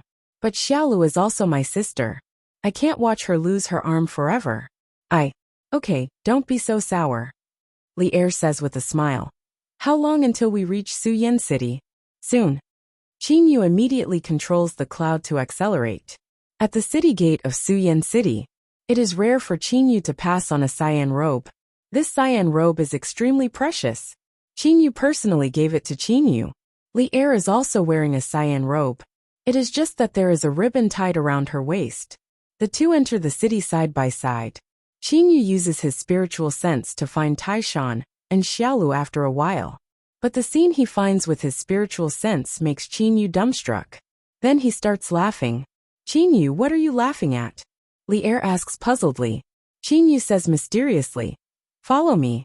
Then Qin Yu quickens his pace. Qin Yu is 100 meters away in 2 or 3 steps. The commoners on the side do not notice Qin Yu's uniqueness at all. That is because Qin Yu is too fast. Li Er walks slowly. Her 2 steps seem as light as a feather. But she also easily follows behind Qin Yu. It is as if a few steps have the effect of being so close yet worlds apart. Suyan City Tang Mansion. Madam. A handsome young man in white is kneeling in the main hall. This young man in white has red lips and white teeth. He is so handsome that he can drive women crazy and make men jealous. This person is known as the #1 painter of the Qin dynasty, Tang Yuan. Any one of his paintings is worth thousands of gold. Are you worthy of your father-in-law? Kneel in front of your father-in-law's coffin for 2 hours. Tang Yuan's wife Xiaolu says sternly. Xiaolu is now in her 20s. She is at her youngest age. Her body has a weak temperament, but there is a heroic spirit between her brows. The contradiction between the weak and heroic spirit appears on Xiaolu. It was this temperament that attracted Tang Yuan. For Xiaolu, Tang Yuan was once beaten 3 times by Iron Mountain. He suffered countless hardships, but in the end he finally got the beauty. However, Xiaolu worships her other brother the most, Qin Yu.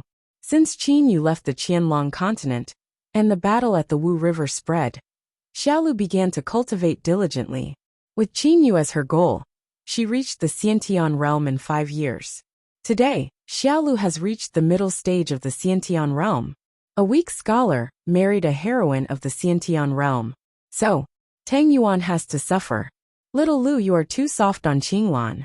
Last night, this unfilial son actually went to drink wine with a bunch of his disreputable friends. He had to kneel for at least 6 hours. A 50 to 60-year-old woman glared at Tang Yuan angrily. Mother. Tang Yuan sneaks a glance at his mother and finds that there is no hope. Wife. Tang Yuan looks at Xiaolu. Seeing Tang Yuan's pitiful eyes, Xiaolu can't help but feel her heart soften. Tang Qinglan. A loud shout comes from outside. A man in military uniform rushes in, followed by 2 guards. Ah, brother-in-law. When Tang Yuan saw Taishan, he was like a mouse that saw a cat. He was so scared that he immediately got up and ran behind Xiaolu. He hurriedly said, Wife, save me. Wife, save me. Brother-in-law will kill me. Iron Mountain's face is full of anger. Tang Qinglan, you dare to enter the brothel again. How can you face my sister? If I don't give you 20 lashes this time, how can I let you go? Even Mrs. Tang, who had been speaking viciously just a moment ago, hurriedly said, Captain Tai, you can't whip him like this. I can make him kneel for 6 hours, no 10 hours. But if you whip him 20 times, he'll sleep for half a month. Sleeping on the bed is also good. Behave. Iron Mountain is furious. Although the Tang family is a big family in Suyan City, Iron Mountain is the commander of Suyan City's army. Secondly, who are Iron Mountain's brothers? the legendary third prince of the Qin family in the Battle of River Wu, the current emperor's younger brother. Therefore, no matter how powerful the Tang family is, they don't dare to provoke Iron Mountain. Big brother, let him kneel for 2 hours. He won't dare to do it again. Xiaolu hurriedly blocks in front. She can't bear to see her husband being whipped. Xiaolu, move aside. I won't. Xiaolu blocks in front of her big brother. Iron Mountain is also angry. First, he can't bear to hurt his sister. Second, he is not Xiaolu's opponent. Although he works hard, his talent is not as high as Xiaolu's. This is also why Iron Mountain is helpless. Wife, you are still the best, Tang Yuan says while hiding behind Xiaolu. Aya, what kind of play is this? A mocking voice is heard. Everyone is startled and looks outside. They see Qin Yu and Li Er coming in one after another. Xiao Yu. Iron Mountain's eyes are wide open. Brother Yu. Xiaolu also has a face of disbelief.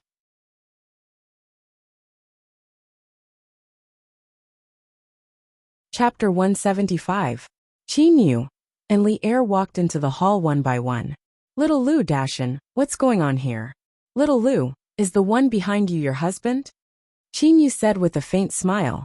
Xiao Lu looks at Qin Yu. In a short while her eyes become misty. Ever since Qin Yu left the Qianlong continent and entered the boundless ocean, no one knew when Qin Yu would come back. They didn't even know if Qin Yu would come back. Little Lu was also sad because of Qin Yu's departure. Since then Little Lu had worked hard to cultivate. Brother Yu. Little Lu suddenly took 2 steps forward and hugged Qin Yu. She couldn't control her tears anymore. Taishan's eyes were also slightly red. This Iron Man was too emotional at this moment. Okay, don't be like a child. You're someone's wife now. Be more virtuous, okay? Qin Yu patted Little Lu's shoulder and wiped away her tears.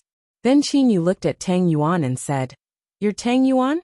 My sister's husband? Tang Yuan was originally a fearless person. However, at this moment he was a little reserved. Because the person in front of him was Prince Yu of the Qin dynasty. He was the first person in the Qianlong continent to step into the Xiantian realm by relying on external martial arts. He even stepped into the ranks of Xiationists at the age of 20. He was the legendary victor of the battle at the Wu River. Brother-in-law, I'm Tang Yuan. My courtesy name is Qinglan. I'm Little Lu's husband. Tang Yuan calmed down in a moment and said politely. However, calling him brother-in-law instantly narrowed the distance between them. Qin Yu secretly nodded in his heart. Little Yu, I haven't heard from you for 10 years. Today we'll drink until we're drunk. Qinglan, today's military whip will be on the tab. Quickly go and prepare good wine and a feast. This time, my brother and I will drink to our heart's content. Taishan said heroically. Qin Yu said with a smile. Dashan, I'll drink as much as you drink. How about it? At Qin Yu's level, he could drink as much as he wanted. How could he shrink back? Tang Qinglan, what are you still standing there for? Why aren't you preparing? Taishan suddenly glared at Tang Yuan. Tang Yuan's face stiffened as he squeezed out a smile and said, This? Brother-in-law, you just said that the military whip is hanging on the account?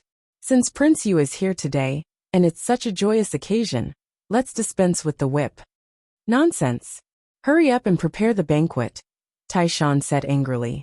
Qin Yu smiled and said, Dashan, are you stupid? Must Qinglan personally prepare the banquet? Just now, when the housekeeper heard your words, he immediately went out. He probably went to arrange the banquet. Qinglan is just teasing you. Tang Yuan was slightly surprised as he looked at Qin Yu and said, The housekeeper was at the door just now. Brother-in-law, your back was facing the housekeeper. How did you know what the housekeeper was doing? Tang Yuan did not know any martial arts, let alone the existence of spiritual sense. Husband, my big brother Yu's remarkable abilities are not something that you can imagine.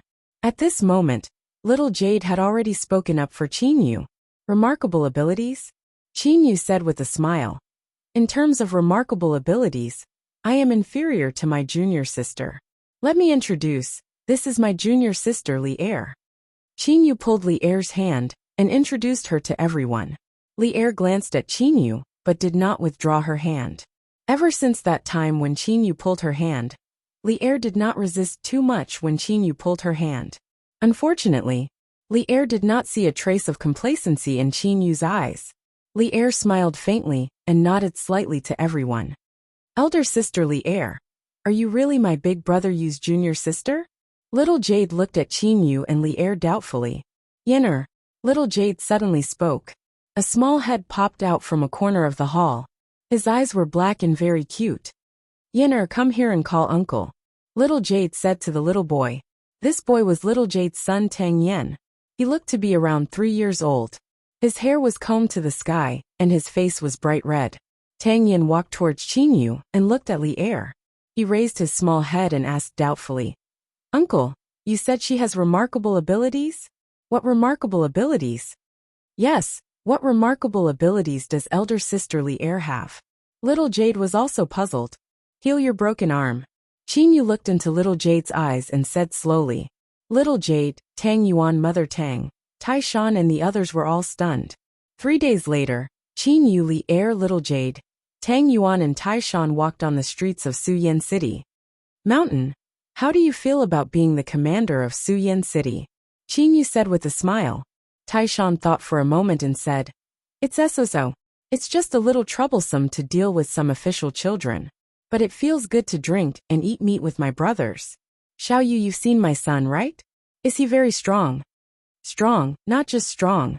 He's only a few years old, and he can already drink so much. Qin Yu smiled helplessly. Suddenly, Qin Yu's face changed, and then there was a trace of a smile. Taishan, is there a young man in Suyin City who likes to hold a folding fan? He's around 25 or 26 years old, and is quite handsome and cute. By the way, does he always have a small braid at the back of his head? Qin Yu asked Taishan. Taishan snorted and said, Yes, of course. This is the son of our Suyin City's city lord. He's in the same nest as Tang Qinglan. Brother Zio?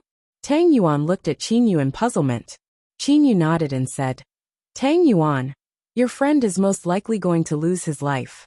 Because he provoked someone he shouldn't have. Sun Feng, the son of Suyin City's city lord, was fond of the wind, the flowers, the snow and the moon. He and Tang Yuan could be said to be like-minded. Usually, they would occasionally flirt with good women, but this Sun Feng only flirted and never really bullied them. On this day, Sun Feng was strolling on the street with several servants. Wow, a beauty, a beauty. I've fallen in love with her. Sun Feng looked at the woman not far away and felt his heart thumping. In front of him was a woman dressed in purple, with short hair and no smile on her face.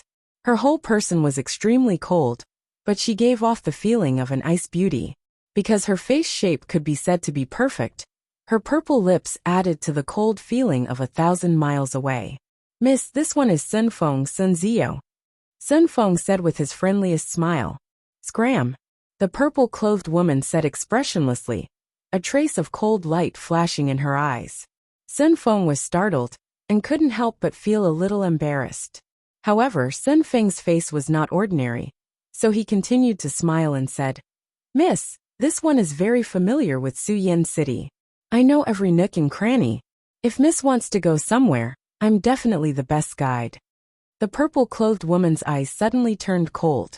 Aya, Brother Zio, when did you become so polite when chasing a beauty? Beauty. This one is Wang Shan of the Wang family of Suyin City. Why don't you come with me to visit my Wang family? A slightly shrill voice sounded. At the same time, 2 servants came to capture the purple-clothed woman. Wang Shan and Sun Feng were different. Sun Feng at most joked with women on the surface, but Wang Shan kidnapped women. All deserve to die. The purple-clothed woman's eyes flashed coldly. Suddenly, rays of light shot out from her body and shot towards the surroundings. The 2 servants of the Wang family closest to her were instantly turned into minced meat.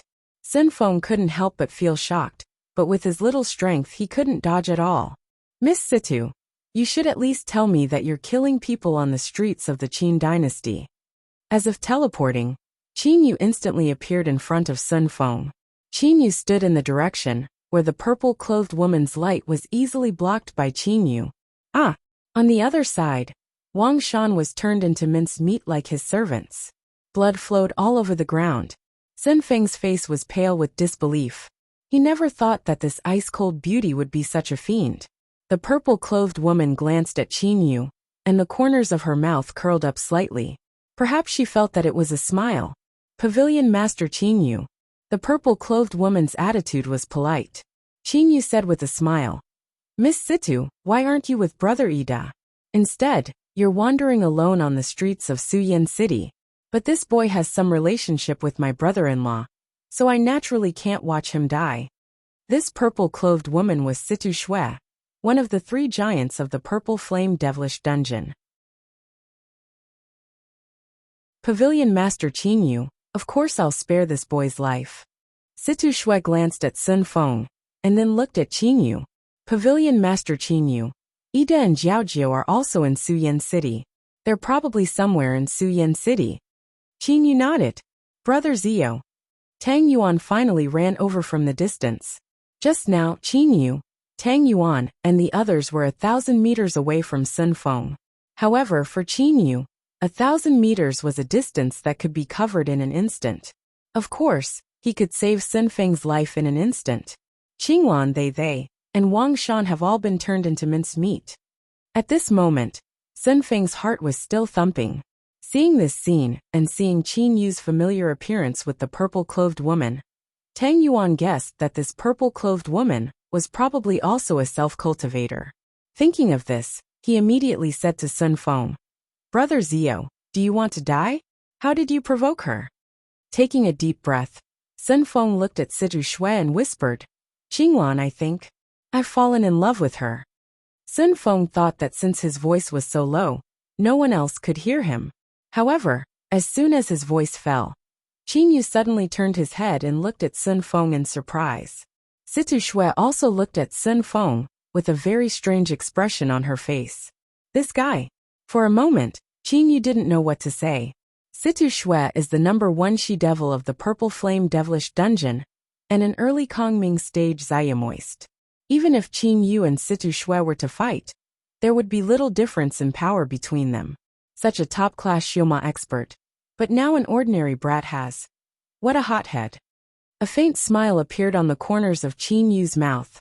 Seeing Qin Yu and Situ Shui looking at him with that kind of expression, Sun Feng thought of their magic power just now and guessed that his words had probably been heard.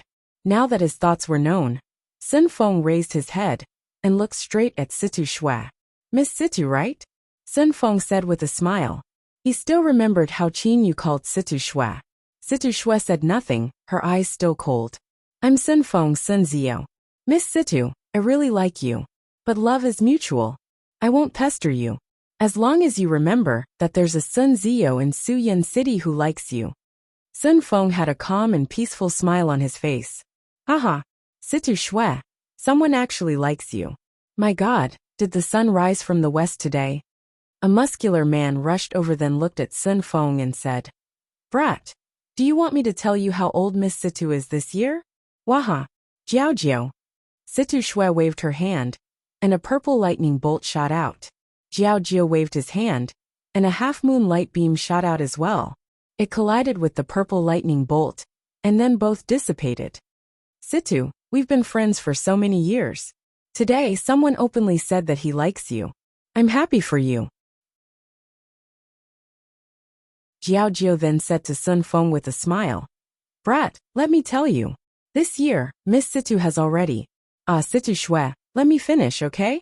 Jiaojiao and Situ Shui exchanged blows again. Situ Shui looked at Jiaojiao with cold eyes. "Watch your mouth. Otherwise today, I, Situ Shui, will fight you to the death." Jiaojiao was startled, and immediately stopped talking. "Situ, you fought with Jiaojiao for so many years, but you've never said that you'll fight him to the death. Why for a mortal you're saying this? Is it because—" A purple-haired man appeared with a hint of frivolity. Devilishly handsome. Situ Shui frowned but said nothing. After all, the man in front of her was Jail King Ida, an expert at the late Kongming stage. She was far from being a match for him. Pavilion Master Qin Yu. Ida slightly nodded to Qin Yu. Brother Ida Qin Yu also nodded. At this moment groups of city guards arrived. Qin Yu immediately said to Tai Shan on one side, "Dashin, Just deal with these dead people casually. Don't worry about this matter. Taishan also knew that these people were not ordinary. He immediately nodded and ordered the guards who had just arrived to deal with the surrounding minced meat and corpses. Brother Ida, let's go to a restaurant and have a good chat. Qin Yu said enthusiastically. Please. Ida also nodded. Immediately Qin Yu, Ida, Situ Shui, Jiao Jiao and Li Er all walked towards that restaurant. Zio, wake up. That Situ Shui is not an ordinary person. Stop dreaming. Tang Yuan said sternly at once. Because of her relationship with Qin Yu, Little Lu knew about Ziationists, and Tang Yuan naturally knew something from Little Lu. He could guess the identity of this Situ Shui. Sun Feng, however, shook his head and said firmly, No, Qinglan. At that time Little Lu was a Xiantian expert. Didn't you also pursue her? It's different. It's different. Just as Tang Yuan was speaking suddenly, all they saw was a sudden gust of wind on the peaceful street. This strange gust of wind stopped in an instant. Finally, Sun Feng, Tang Yuan, and the other saw a scene that left them dumbfounded. Not far in front of them, a gust of wind rose and fell, and a dozen people appeared out of thin air. You stay here. I'm going to see the jail king, one of them said to the others.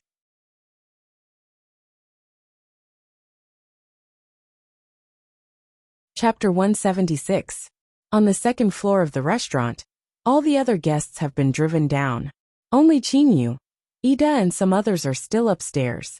Brother Ida, your methods are a bit too fierce. Don't you know how to use silver? Qin Yu looks at the huge painted rock used as a decoration in the restaurant. At the moment, the rock has already turned into liquid ice crystals. Just now when Ida put his hand on the rock, it melted in an instant. However, in a short while, the rock liquid unexpectedly solidified completely. Afterwards, Ida glances at the people around him. The surrounding guests all go down very obediently. Silver. Ida gives a cold smile, then directly chooses a place to sit down. He points to Qin Yu and says, Sit down. Qin Yu also sits down opposite Ida as told. As for Li Er, she sits at another table nearby. It's been 10 days since we arrived at the Qianlong continent. Brother Ida, have you made any progress? Qin Yu picks up a wine cup, then pours it for himself and drinks it. Simply not paying attention to Ida, Ida waves his hand, and a jug of wine flies over from the side. He also pours it for himself and drinks it, saying, Progress? The people of your stellar tower are second only to the people of the Penglai immortal region. You have the most people. If you haven't made any progress, how can I? Who says I haven't made any progress? Qin Yu says smilingly. Oh. Ida looks at Qin Yu. Have you got the 9th jade sword? Qin Yu says with a shake of his head. No, it's just a black jade box. Ida immediately focuses his attention. Qin Yu says with a sigh. It's a pity that the black jade box is not the one that holds the 9th jade sword. Are there a lot of black jade boxes in the wilderness? Ida slightly frowns. In Ida's opinion, there may be a lot of natural refining materials in the boundless wilderness. However, things like black jade boxes cannot be formed naturally. How can there be a lot of these things in the wilderness unless someone is bored and makes some black jade boxes and puts them in the wilderness? Ida does not know that it is really so boring. Of course not, Qin Yu said matter-of-factly. Qin Yu thought to himself, only 7 or 8. A rare faint smile appears on Ida's face. You were just unlucky. If my men had gotten the black jade box, the 9th jade sword would definitely have been stored in it. Do you believe me or not? I don't believe it. Qin Yu looked into Ida's eyes. Wait a moment, my men will be here soon. Ida said with a smile.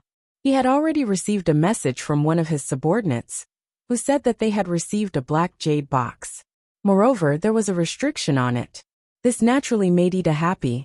He was not afraid of Qin Yu robbing him, because in terms of strength, Qin Yu was still inferior to him. Oh, Brother Ida, you seem to be very confident. Qin Yu drank the wine slowly while waiting. Lord Jail King. A figure rushed up to the second floor, and immediately knelt down on one knee. However, when he saw Qin Yu, he hesitated for a moment. Tower Master Qin Yu isn't an outsider. Don't hesitate to present the thing. Ida said indifferently. That hand immediately stretched out, A black jade box flew out directly from his storage bracelet. Qin Yu scanned it with his holy sense, and was completely sure that this black jade box was forged by him. As for the restriction on the black jade box, it was set up by Yin Rui, who was sent by Qin Yu. A beam of light shot out from Ida's hand, and hit the black jade box directly. However, the restriction was broken easily. Ida's face immediately changed color. He had obtained the black jade box before, so naturally, he knew how difficult it was to remove the restriction on it. Brother Ida, didn't you say that if your men got the black jade box, the 9th jade sword would definitely be stored in it? Open it and let's have a look, Qin Yu said smilingly on one side. Ida, however, gave a cold snort, then threw the black jade box directly on the ground. With a bang sound, the black jade box unexpectedly broke into several pieces. Black jade was originally an ordinary piece of jade. Now that the restriction added by Yin Rui had been broken by Ida, he threw it angrily, so naturally it broke into pieces. A piece of paper floated out of the broken black jade box. On it was written, "Black jade box, made of top-quality black jade, worth 100 taels of silver." Brother Ida, this is... Qin Yu pretended to be very surprised. Ida gave several cold laughs and said, "I don't know which guy came to play with us out of boredom. Given everybody's temper, I guess it's that bastard Azure Dragon. He likes to make trouble the most." The master of the Blue Dragon Temple? It can't be, can it? Qin Yu defended Azure Dragon. It can't be.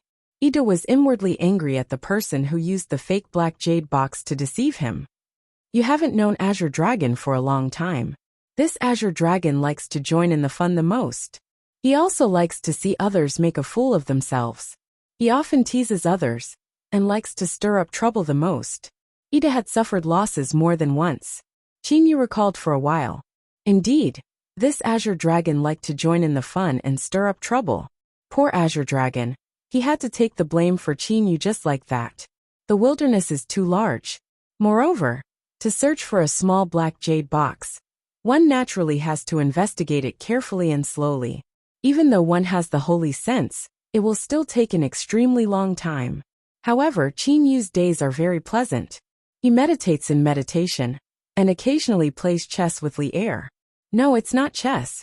Instead, he is being ravaged by Li Er. Or he accompanies his relatives to chat. Most of the time, Qin Yu follows Li Er to visit the major cities of the Qianlong continent, and see the sceneries everywhere. Months and months passed. Then years and years passed. The relationship between Qin Yu and Li Er is getting better and better. Qin Yu and Li Er are both people who have never been in a relationship, so they are a bit confused. They don't care too much about the jokes of their relatives around them. However, their juniors, such as the princes, have all started to pursue girls. 10 years have passed. It has been 10 years.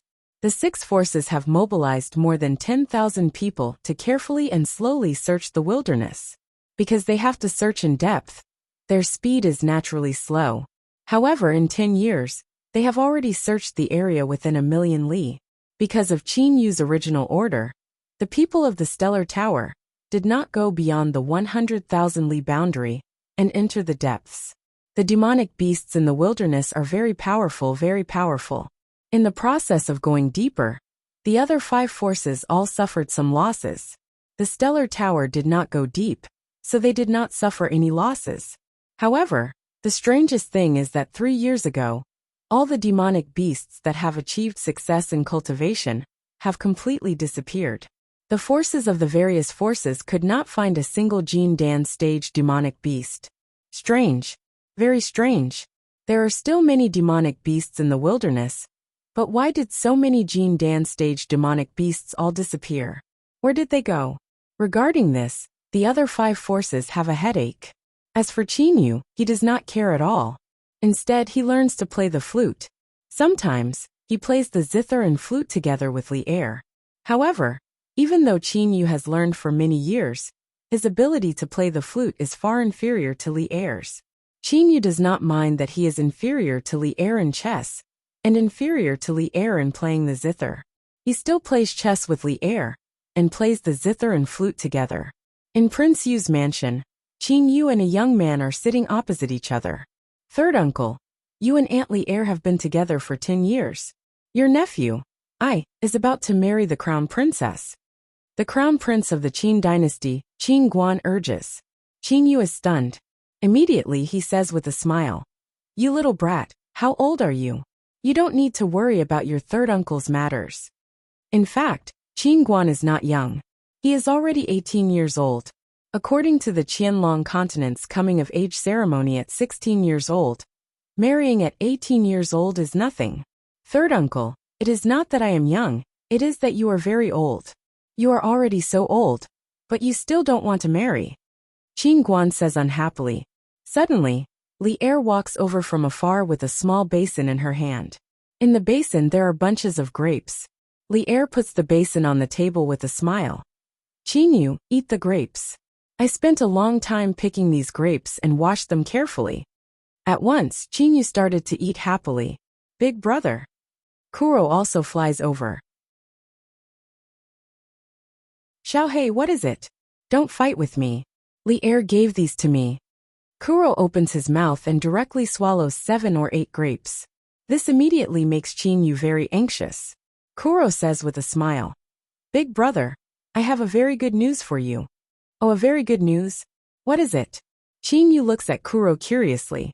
Kuro says proudly, I am going to cross the 6 in 9 heavenly tribulation in half a year." "Really?" Qin Yu is shocked. "Of course it is. But big brother, Ho Fei crossed the 6 in 9 heavenly tribulation a few years ago. My power is weaker than yours, but now I am going to cross the 6 in 9 heavenly tribulation earlier than you. Why are you so slow?" Kuro says doubtfully. In the Xingchen Pavilion, Ho Fei is currently the most powerful person. Qin Yu, on the other hand, is still unable to sense the arrival of the 6 in 9 heavenly tribulation. Qin Yu says with an indifferent smile, "Who knows? Logically speaking, I should have reached the peak of the late stage of Lu Xing 10 years ago, but I have been unable to sense the arrival of the 6 in 9 heavenly tribulation. However, this matter cannot be forced.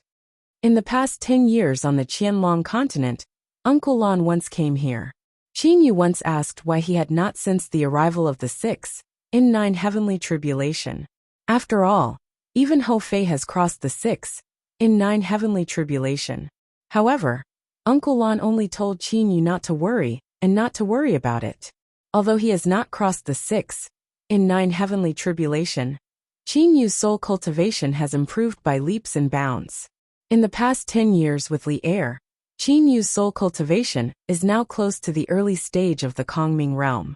It should be known that the higher the soul realm, the more difficult it is to make progress.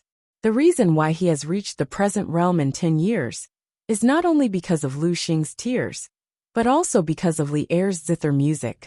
Li'er says with a smile, "This matter cannot be forced. There must be a reason why the 6 in 9 heavenly tribulation is so slow. Your power has already reached the required level, and your soul cultivation is far superior to your power cultivation. Logically speaking, it should have arrived long ago. Forget it. It can't be rushed anyway," Qin Yu says carelessly.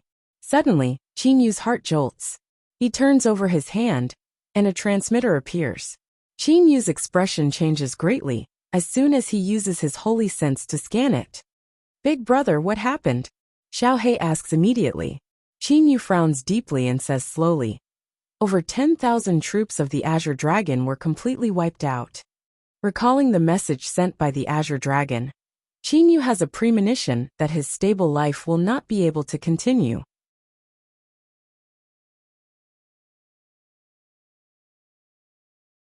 Chapter 177. The Qianlong continent is more than 2 million li deep in the untainted land. The whole body of a dragon rocky lion is dark red. It is over 100 m long and tens of m tall. Its whole body is covered with dark red rock-like armor. There were 6 thick and sharp spikes protruding from its neck, and a golden horn protruding from its forehead. At the moment, the dragon rocky lion that Qin Yu has seen before is rushing around extremely fast in all directions with a rumbling sound like a peerless ferocious beast. Even a high-grade flying sword cannot pierce through the several meter-thick dragon rocky lion's body.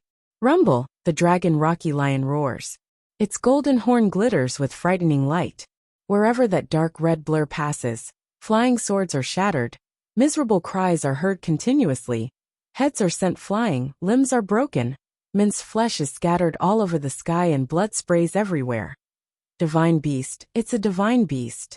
Run away quickly. A Dongshu stage guardian of the Blue Dragon Temple shouts loudly. At the moment, his face is ferocious, and his eyes are filled with fright. In terms of size, there is something even more terrifying than the dragon Rocky Lion, a 9-headed snake. To be exact, it can be called a 9-headed dragon. This 9-headed snake is over 100 m long. The most important thing is that its 9 heads are all 10 odd m long. Its 9 heads attack in all directions. Its power is even more terrifying than that of the dragon Rocky Lion. Hiss hiss.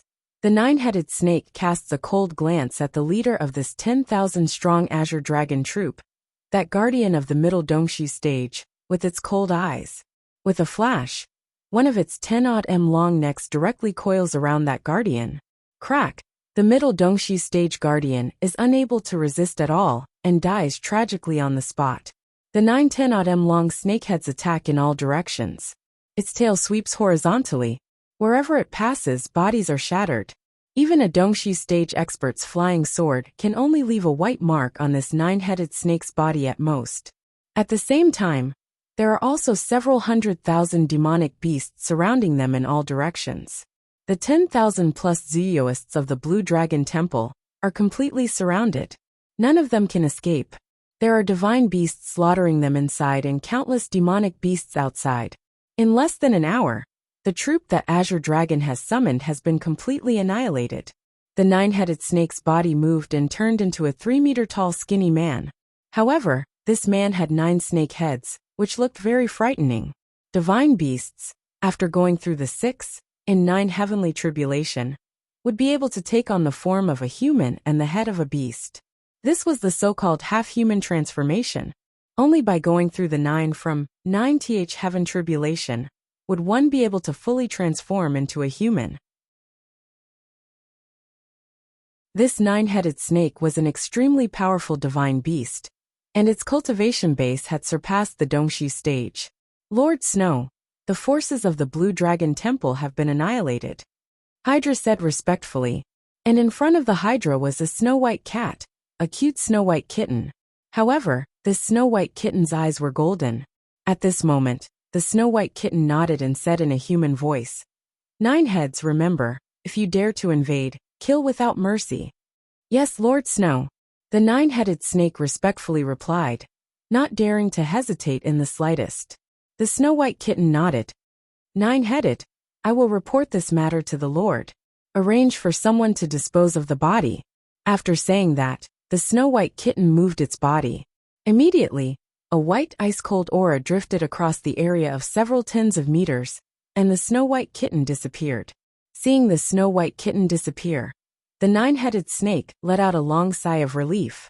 The snow-white kitten's power was simply beyond his imagination. Moreover, the lord that the snow-white kitten referred to was so terrifying that the 9-headed snake felt terrified just thinking about it.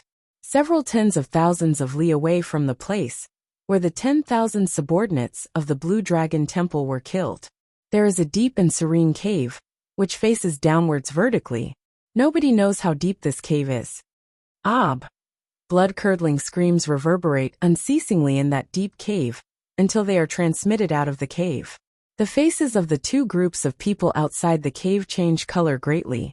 The leaders of the 2 groups take out their transmitters and send messages to the leaders of the 2 groups who went deep into the cave. However, no matter how hard they tried, they did not receive any messages.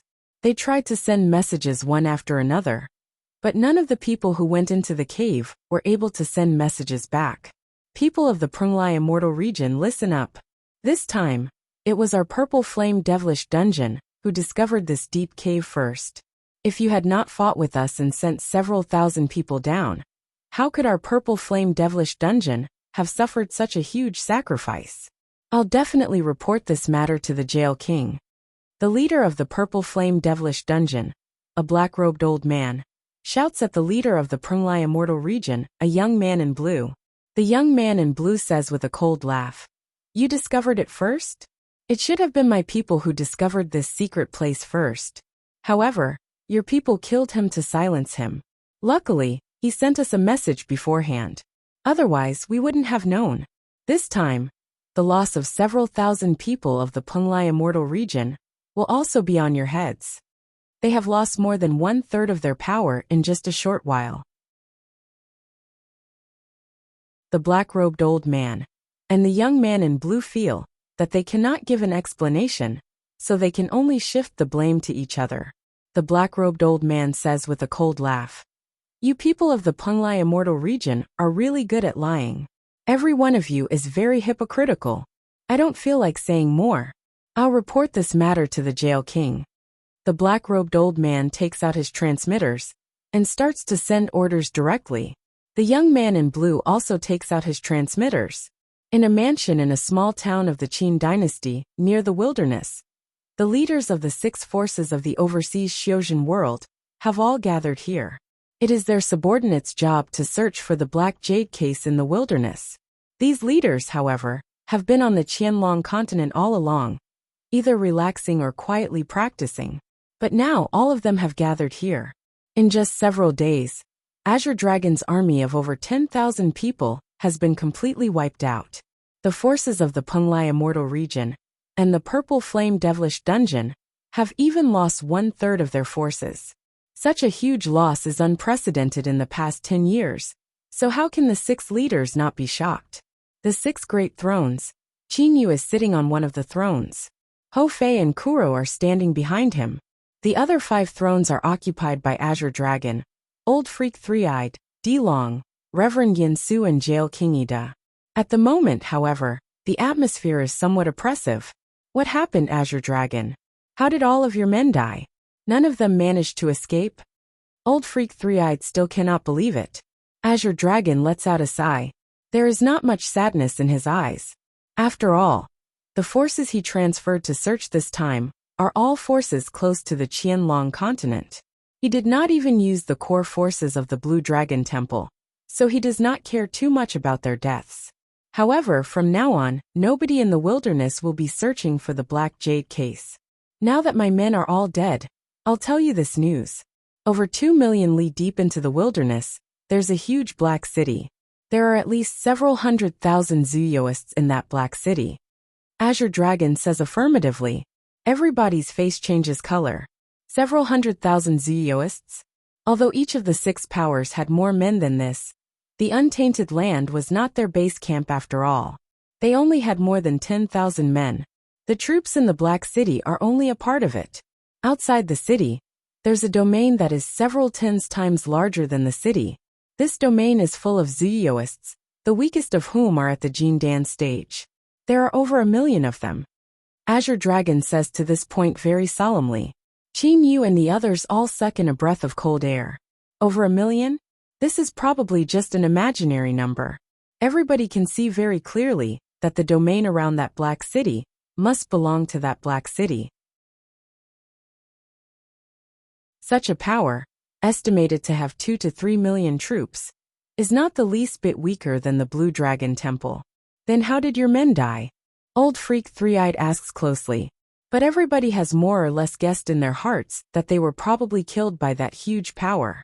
That day, a guardian of my Blue Dragon Temple led his subordinates to carefully search for the Black Jade case.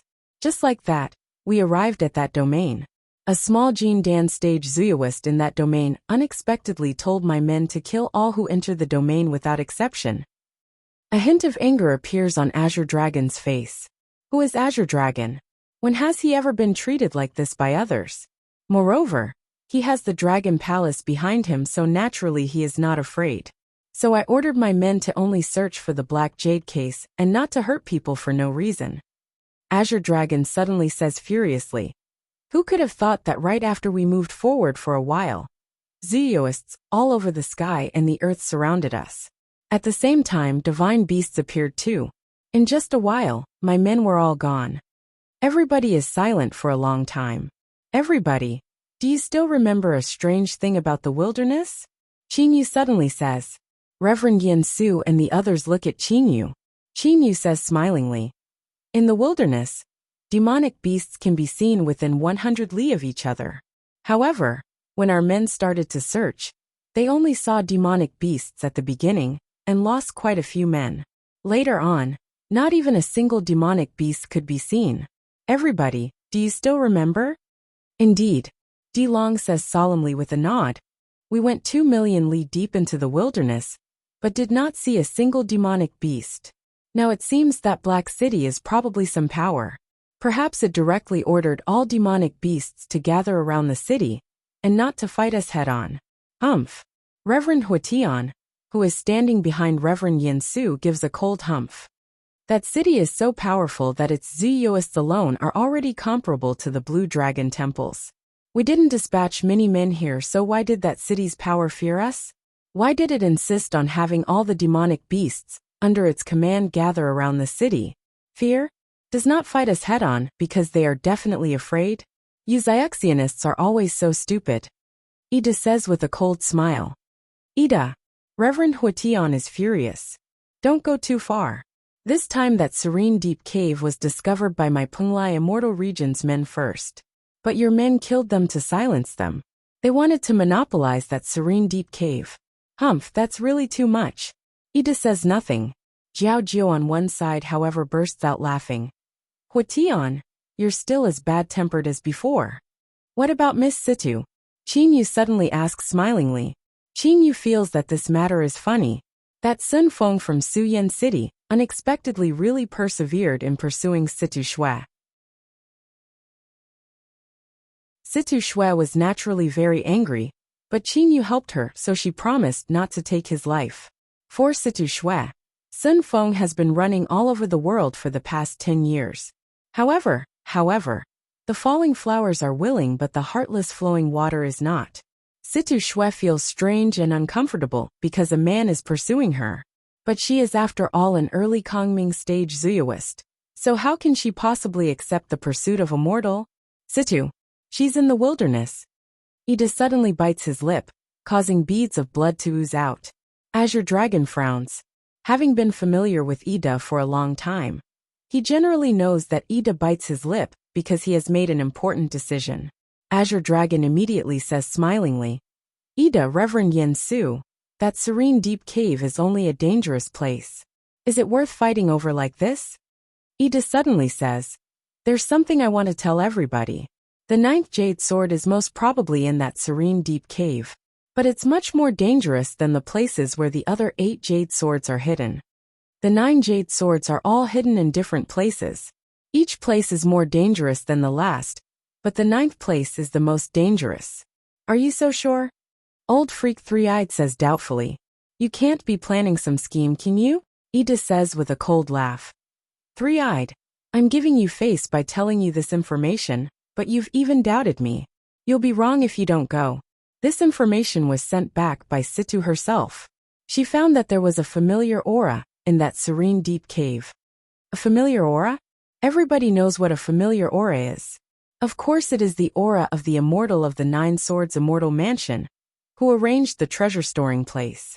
Given Situ Shui's status, she has naturally seen the Black Jade case. At that time, the restrictive spell on the Black Jade case was removed by Ida, Situ Shui and Jiao Jiao together. Everybody is no longer doubtful at once. Tomorrow my men from the Purple Flame Devilish Dungeon will set out for that serene deep cave. As for whether you'll go or not, that's none of my business. The corners of Ida's mouth are upturned. There is a faint grim yet evil smile on his face. We'll go, of course we'll go. If we don't go and take a look, we'll be really disappointed. After all, we've spent so much effort. Azure Dragon says first. Old Freak Three-Eyed on one side also says, if Azure Dragon goes, of course I'll go too. I'm determined to get this 9th Jade Sword. Reverend Yen Su says smilingly, my Penglai Immortal Region's men found this cave first, so of course we'll go.